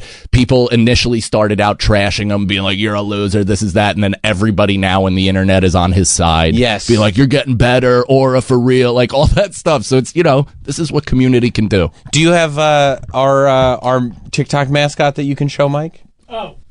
Give me a second. Yeah. I'd love to introduce, we have a TikTok mascot on this show. That has, he's brought up to life in all of us. Because we like, I introduced the guys to it. I think we all like when gentlemen approach strangers in like stores and stuff and just like compliment them. You know what I mean? And we found this little, maybe it's a theme. I like chubby people on the internet. Mm-hmm. What can I tell you? I enjoy it. Yeah. And we found. It's funny to you to be large. That's a funny thing. That's a funny thing to be large. Yeah. And that's right. And this gentleman, we just really like him. Yeah. Yeah, listen to him. Greetings and citations, fine shits. Would you like a YN like me? You good? I'm on board. He's totally our king. Yeah. He's our king. I really wanted to not like this. Crazy citations, fine shits. Fine shits is fantastic. Also, you got to appreciate a dude who he's almost knows like what he's presenting. So he's just going the opposite way to be so ridiculous that eventually the people that like him will really like him for who he is. That's right. Like there's going to be no misses in terms of when he makes actual friends. Right, that's him. Yeah. That's him, and everybody knows it. It's great. So, what is happening to our country, though, dude? I don't know. You're the one who's shopping on TikTok. Just look at this poor guy. Well, here's the thing. People have realized that, like, even face-to-face, if you just shove a camera between, like, if I put my phone up between me and you and now I'm making a video of it, I don't have to connect. Yeah, no, you know what I mean? We don't have to have the human connection. I've never thought of it like that. Yeah. Wow, it's like in real life Tinder where you can be disconnected from the person that's even a foot in front of you, because 6 inches in front of you is your phone. Right. Like, there's no way. Wow. That after he stops videoing, he goes up to them and goes, "Hey, I'm just doing some content. That was really funny." Like, he runs away. No, he did the Michael Cera and Superbad, like, yeah, that's it. Just walking down the hall. Yeah. He's not prepared for it if he doesn't have the buffer. Wow, and probably felt nothing. Like no rejection, no anything like that. Also, that's a big part of this, right? And I think that's going to destroy the youth. A good part about my childhood and all of ours, I would assume, is like rejection helped shape who we are. Sure. And like those kind of awkward encounters in real life when you had to ask a girl to dance and she said no and shit like that, and you had to fucking live with that failure. Yeah. And now it's like, it's content. So it's a successful failure. Right. If they film it and you just got punked, then they're like, "Look at me, I'm going viral." So none of it is failure. And I also don't even think that even something like this is being processed as a human interaction. Right. Like, I don't think the way what you just set up, right? Mm-hmm. When you ask a girl out, that is something that exists in your brain as an interaction that you had face to face. And it was humiliating when she said no. Yeah. Except if I put my phone up and I'm making a video, it only exists on the phone. Yeah. It's not up here. It didn't really happen. Yeah, It's just a video that was made. This is GTA, him approaching a prostitute. That's right. It's the exact same thing. Everybody is an NPC in everybody else's life. Everybody's convinced that they are the main character. Yeah. This is my video game, and I can just approach people and say weird words to them. I'll tell you what, though, the general public doesn't do itself any favors by convincing the main character syndrome that they're wrong. It's because people do live as though nobody else is important, so it reads as NPC. You know what I mean? Like, so they're all living main character, so they're all kind of bumping into shit, walking around, not seeing everybody else. So that, I mean, I've had my moments of like serious psychotic bouts where I've been like, is this the fucking simulation? Like, are people actually fucking sentient? Or am I just living? Do the people in my life actually die? Or do they split off to another string and they live on, but they've only died in my reality? Like, I'm just like, I'll live in that for a moment. And it's because... Moments, I mean, hey, time is a flat circle. But I'll live in that for a while, and it's because sometimes that theory is affirmed. Troy, I'm looking to you. I love that you caught my look of, okay, we're going down Crazy Town Road, and you're like, Troy, I'm only making sense, right? Backing me on this? Yep, it's like a batter opening up his stance. I'm just trying to see more of it. Right. And many of us feel that way. Right, Troy? That's right. Do you ever, not to like, do you ever feel that self-involved, though? Like that much up your own ass, and maybe you got hard shit going or good shit or whatever, and you're so hyper-focused on your own personal life that everything outside of it seems like an obstacle. Like it doesn't seem like the real world, so you almost... I don't know. Maybe I'm describing bipolar or schizophrenia, but I sometimes feel that where like I'll get so locked up. Having kids will do that, where it'll isolate you from the actual world, and then you enter the world and you feel not a part of it. Right. So you're just like, is the world real? Okay. No, I see. No, I feel like I think that I feel the opposite. Okay. More often, which is like almost displaced. Like all of this is like silly, fake nonsense. And like when I'm at home with the kids, that's actually the real world and the things that matter. Yes. And then, you know, when it's like, when you go to work, when you do everything else, it's all kind of just... Totally. You know what I mean? Like, it's all kind of a game that people are playing. No, that's exactly how I feel about it. It's also weird That's not because... what you said. It's not? I thought I said that exact thing. No, you actually said the opposite. No, I thought my family is the real world. No, the outside world, well, because I'm so insulated within my family. You said I go see my family and I'm like, this is fake, and then I go out to the real world. I meant the opposite. I'm a poor communicator, which is bad for radio. Okay, I don't believe that you meant the opposite. I think can I tell you what I think? Yes. I think you did not mean the opposite. I think the way I set it up, you were like, oh, that seems like somebody who's got a healthy family life. Yeah. I'm gonna go with that. That sounds better. Same, bro. Same. Yeah, same. I recognize that TikTok hoodie too. It's nice. It's really nice. Not a TikTok hoodie. Really good material. Are you going through actively some kind of crisis of consciousness? No, I'm out, baby. You're good. I went through a year of it where this past year, it was like my second Great Depression. I've had one Great Depression that, weirdly enough, Friday Night Lights got me out of. I think we've spoken about that before. I mean, it's a fucking great show. It's the best show, and it also like reminded me that I like to be active and work out and shit, and that was a part of my life that I completely abandoned because for comedy. Me, it just reminded me that I love shows. Yeah. I was like, I gotta watch more good shows. But okay, so you're watching Friday Night Lights. Yeah. The coach is just firing you up. Coach is firing me up, which they're bringing it back, and I immediately sent my agent, like, dude, if they have a part for, like, an alcoholic stepdad or a coach or a fucking visitor team, like, that is literally my dream job, what I've been born for. How great would it be if you were, like, you went to the high school and you were on the football team, not the star of the football team, but you were on the team, and now you still work at the high school as the janitor, kind of watching the games, reliving the glory days? Why wouldn't that be a storyline? It'd be a great storyline. Yeah. And you'd be perfect for it. I would. Well, weirdly, so offshoot, I did a warm up for Peter Berg's second football show that actually I don't think ever saw the air. It was like half a musical, half Friday Night Lights. And they had me do warm up for 1,000 people, like a football stadium, high school football stadium. And so I showed up and everybody I talked to were like, why are you here? And I was like, I don't know. I was hired. They're paying me. And they're like, we don't need, who cares? Like, they shoved me in a bus for 7.5 hours. And then they were filming the last scene. And finally, the director was like, they seem like they need something. He goes, go out there. And I did 15 minutes on a football field in front of 1,000 people. It went fine. Fine. You know, I'm assuming the open air took away a lot of the laughs. But I felt no, because it goes up. You know, usually comes back and hits you. There's large gusts of wind at every punch. But it was just like, oh, what a nightmare. And I knew that show wasn't going to make it. And this is the era of nostalgia. Right. Friday Night Lights.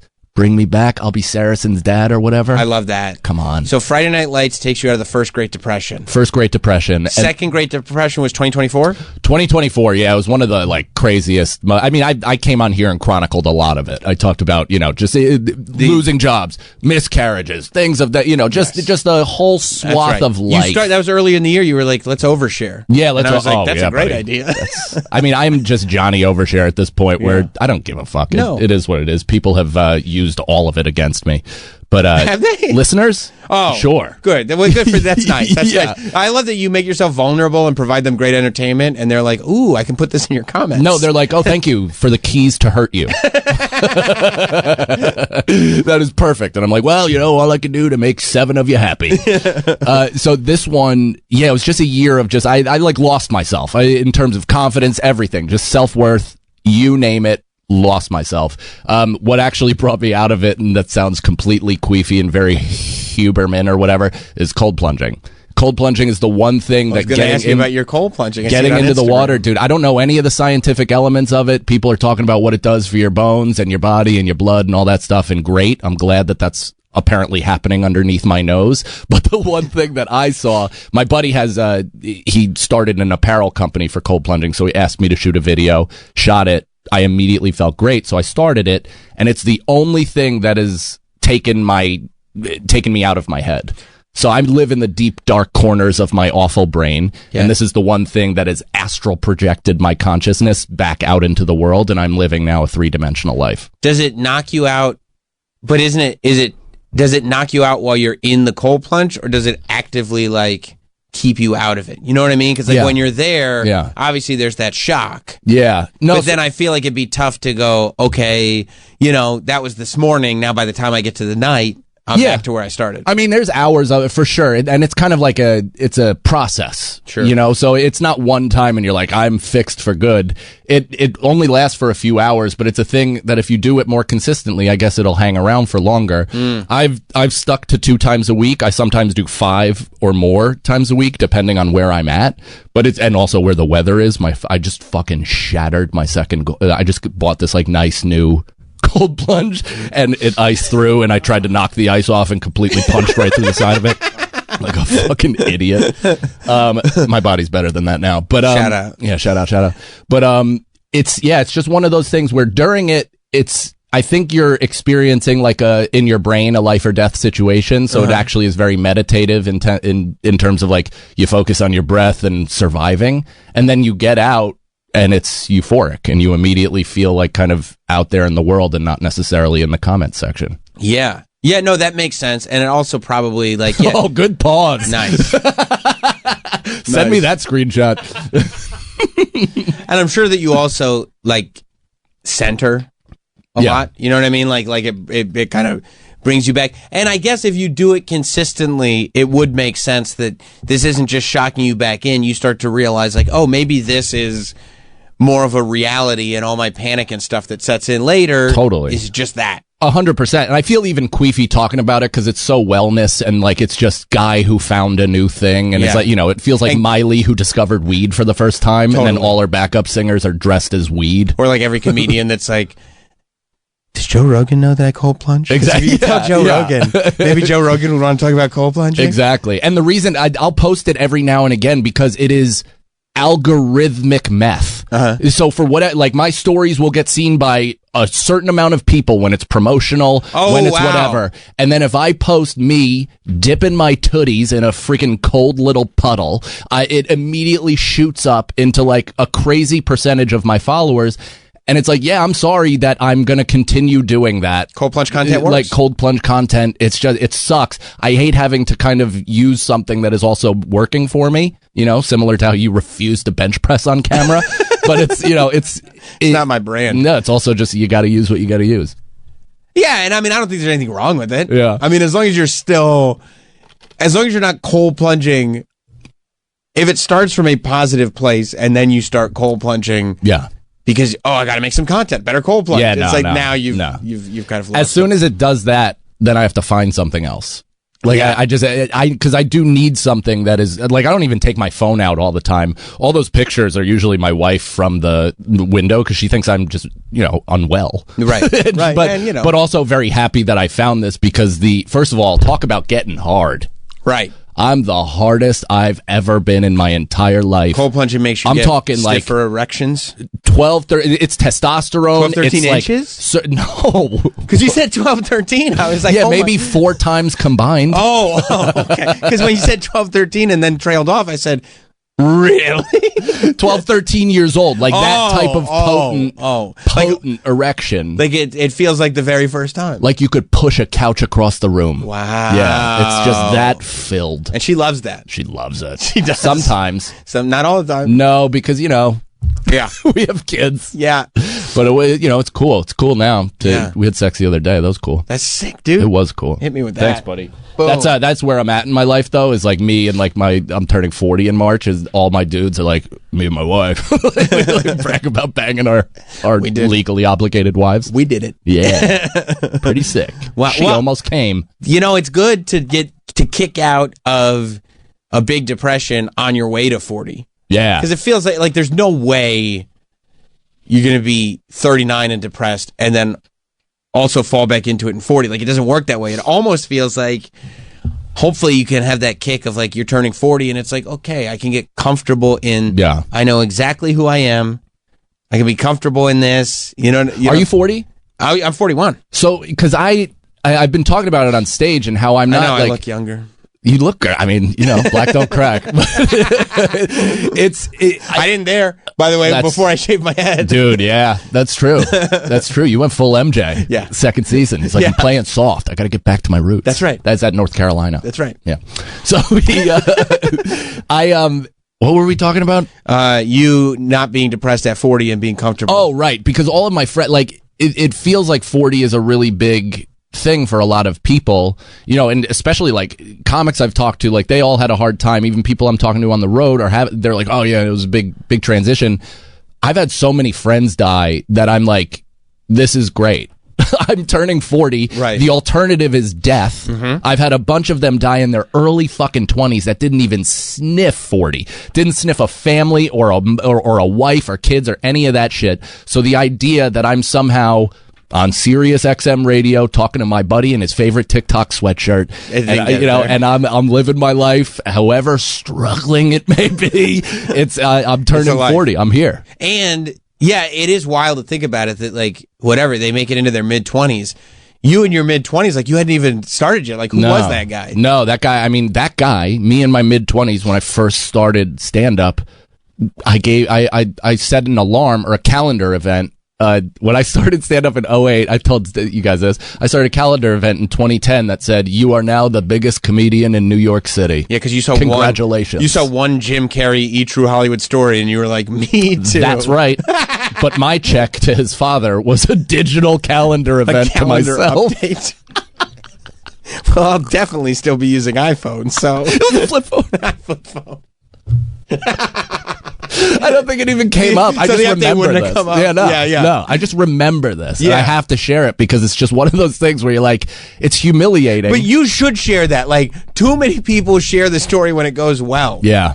Yeah. We need to normalize all the people that did that dumb shit. 100%. That it didn't go exactly according to plan. Yeah, the secret should stay a secret. Yes. Keep it away from most people. Right, because almost always it does not work. No, or it works like Conor McGregor, where it comes to fruition, and then you don't secret beyond that, and you spiral out, do a bunch of coke, and then potentially rape somebody.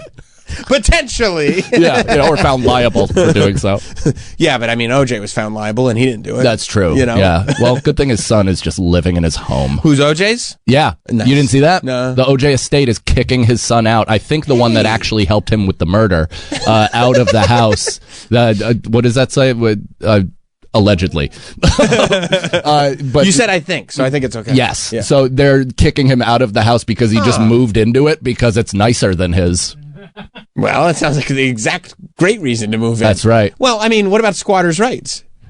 I mean, somebody's got to tell him, just squat in there. That's right. I think he is doing that, and the estate is trying to eject them, and it's taking a really long time. I love it. So funny. Oh, the OJ estate themselves are trying to eject him. Yeah. This is like Blanket getting sued by the MJ estate.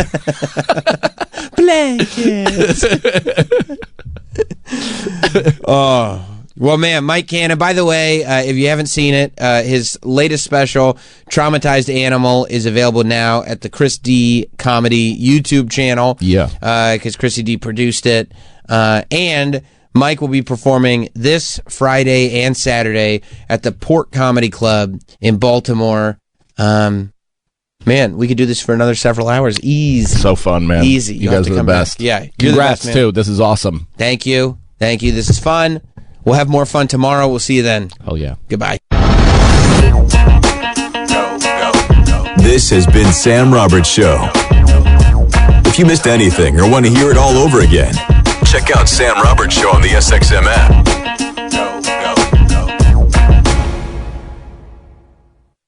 Greetings and citations, fine. You know, the Trump executive orders have been dropping all over the place. The stuff that's getting signed in is amazing, and it's all the day one stuff. There was a lot of day one promises.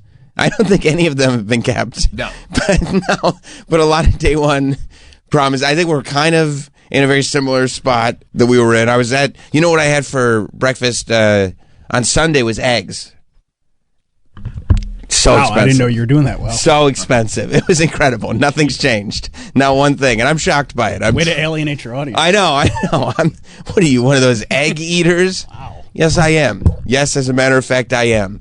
But in all the executive orders being passed around, there was one signed about the declassification of documents related to JFK, related to Martin Luther King, related to RFK. Basically, you know, that whole wave of assassinations that people think the government did. Trump has said he signed an executive. He took out his Sharpie, his big, thick felt marker, where you can only see his signature on the document, nothing else. It's squeaky, too, when he signs. And it's a long signature. It's Oh, not yeah. quick. Oh, yeah. And I don't believe, you can't see the way the documents are written. I don't believe there's that much room for the signature. I think he's writing over the document with his signature. He's coloring outside the line. I think so. I think he's doing it on purpose because he really, like, when you watch him sign his name, I mean, he's extending like up half the page Look at all those markers. I want a whole box of markers. Usually they have obviously they sign every executive order in a different pen. So somebody can have the privilege of getting the pen. I got the pen that signed this executive order. I got the pen that signed that executive order. But usually it's that fine tipped, Mont Blanc or whatever it is. These are like graffiti markers. Yeah, these are like tagging markers. Yeah, You see big tags. Yeah. Like if you walk into school with a marker like this, it's getting taken away. Yeah. There's not the only reason you have that marker is because you're going to write something disparaging about one of the girls in your class on a bathroom stall. You could bring that down to the Lower East Side. Yeah. Oh, yeah. Tag it up. Oh, yeah. It's like where it drips. You know what I mean? Like, Yeah. It is. You kind of got to push it, before it really... There's a little ball in it. There is. Yeah. There is. Shake. That would be great if he started signing in paint pen. All right, what do we got to sign next? So this is this gentleman here. He had all the binders, and he was going through executive order after executive order, and then this one got announced. Lastly, sir, we have an executive order ordering the declassification of files relating to the assassinations of President John F. Kennedy, Senator Robert F. Kennedy, and the Reverend Dr. Martin Luther King Jr. That's a big one, huh? A lot of people are waiting for this for years, for decades.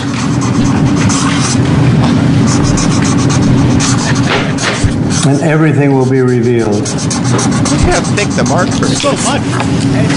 It's like ASMR. Give that to RFK Jr. Yes, sir. Okay. I mean, it's the type of marker you could hold with a fist. You don't have to know how to hold a pencil. Like you haven't practiced penmanship. You can hold it with your entire fist and just. I would love to know why he takes so much time to put his signature. Like, why would you simplify? I know why. It's to him the most important part of the document. What could be bigger than this? Like, this document is like worthless. It's just a bunch of random words. Wait till I put my signature on it. It's a hell of a signature.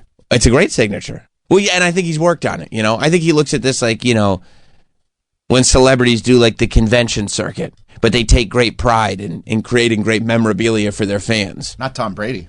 No, Tom Brady, he could give a fuck. Yeah.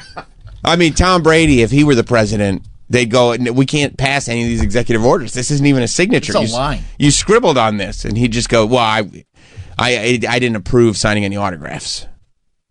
That's something. Yeah, I don't even see how it's Donald Trump. I guess that's the... Well, this, I guess, is the D. That's the D. I can see the L. You can see that. And here's the L. That's the L. It looks like a Richter scale. This must be the T. Yeah, but there's not a T. Well, that's not a D. Nah. But so we're going to start getting picky. There's no cross. There's no cross on the T. No. And this is the P. It is? Sure. Oh, because the P is lowercase. I guess. I don't know. Hey, listen, my signature doesn't look like anything either, so... Well, yeah, you're not signing executive orders. Like, I don't think your signature's going in the Library of Congress either. I think I'm we'll just be saying okay. Generally, signatures for a lot of people are just scribble. Yeah, but not people who sign things and it's a thing. Like, if you sign things and it's a thing... Yeah, that's how he's always signed it.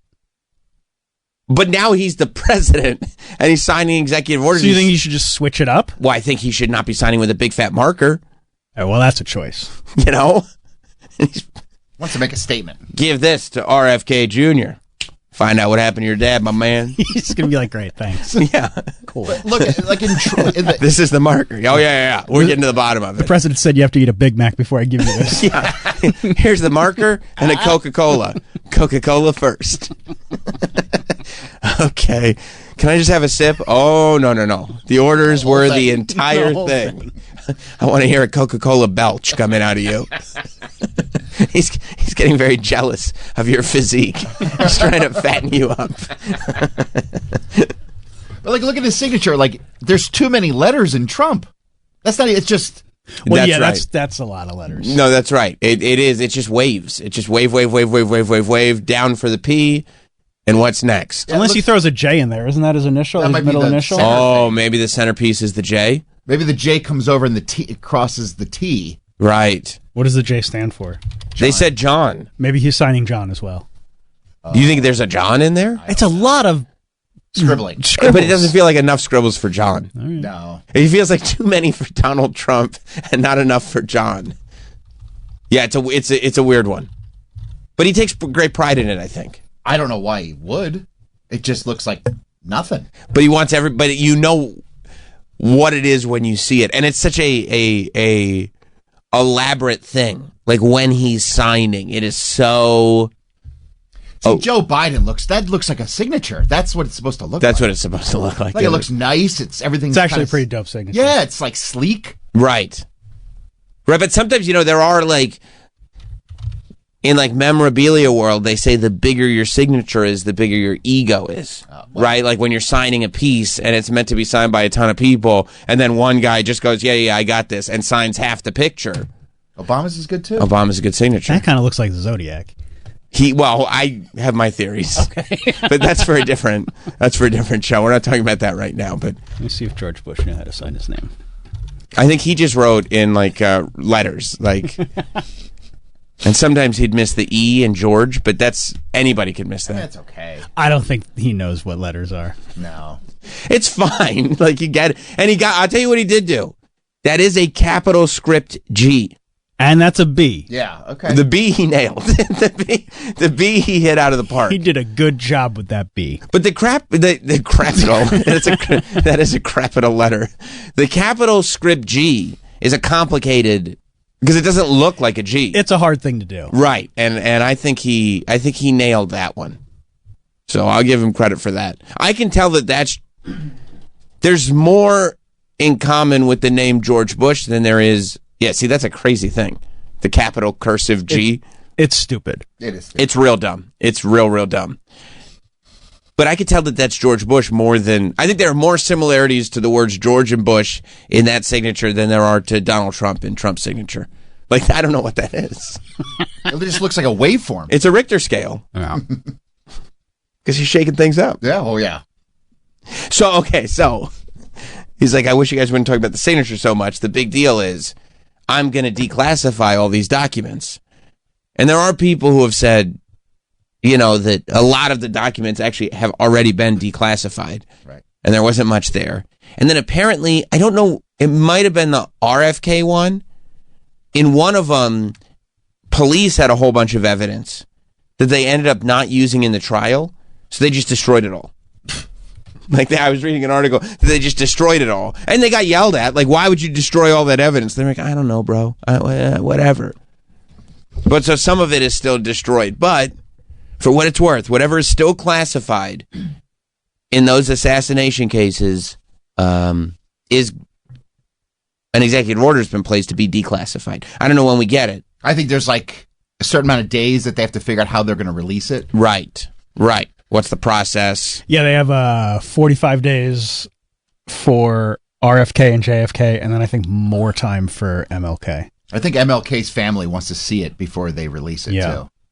But are they going to get that? I don't know. They don't have to. They don't have to, no. And also, they just have to be released. They don't have to be declassified. Like, there's going to be... Oh, you mean like they won't be... There's going to be black bars There will all still over be them. redacted. Yeah, they'll be they just have to be declassified in the sense that we have the documents. But the and also, they just have redactions to will present also a be plan. They could come back and say, like, listen, we really can't do this because X, Y, and Z. And then he'll be like, I got you. Right. Well, I tried. He better not, man. People are going to be pissed. He did it last time. I know he did. But he's not running for re-election this time. Last time it was almost like, I feel like people were a little pissed, but they got it. They were like, wow, he's got to run for re-election. And at this point, it's like there's so few documents left that it's like, I got an interesting, funny theory for you, Sam.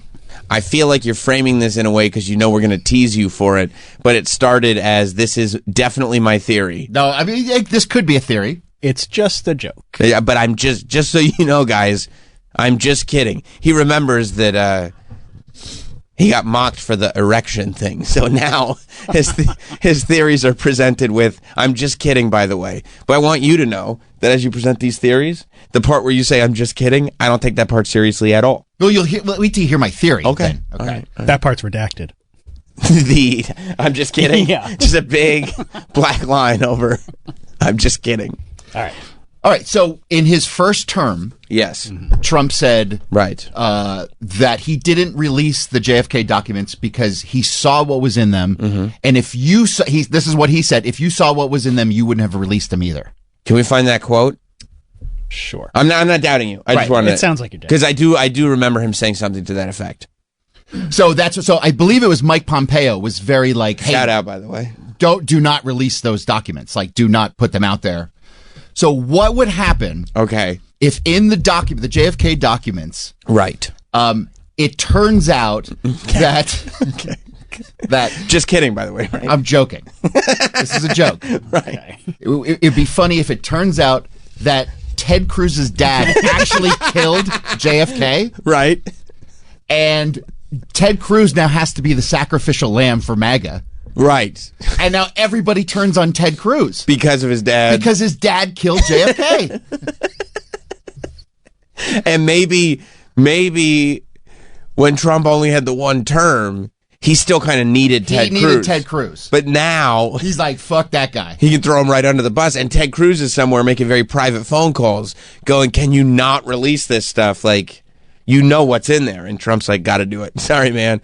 Got to do it. I made a promise. He's like, you said my wife was ugly and I still had your back. Can you please have my back? And Trump's like, no, I cannot. Wow. Can you imagine if it turns out? And that's what, because you have to ask yourself, it's over 60 years later. Right. What are you hiding? What don't you want people to see? Ted Cruz's dad. And that would be something that'd be like, you know what? I need Ted Cruz, so I'm not going to do it. Yeah. But now it's like, hey, buddy, sorry, man. I had to get reelected, and that's more important than you. Than you existing as a person. Yeah. Your whole shit. Everything you've worked on. This is more important than that. And I feel like everybody knows that Ted Cruz is kind of a turd. I mean, yeah, I think he has his supporters, I guess, probably in Texas, right?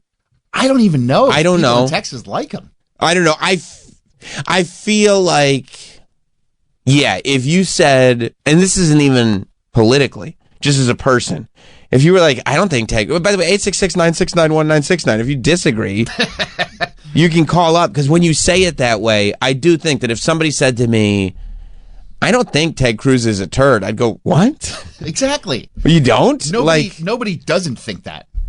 During a conversation with Andrew Napolitano, Donald Trump revealed that he chose not to release the JFK assassination records, stating, if they showed you what they showed me, you wouldn't have released it either. Troy was right. Okay. So, yeah, what could that be? Now, that's a very general statement. It could be, right, Ted Cruz's dad, because he's like, I need Ted Cruz on my side still, and I'm not trying to throw his dad under the bus.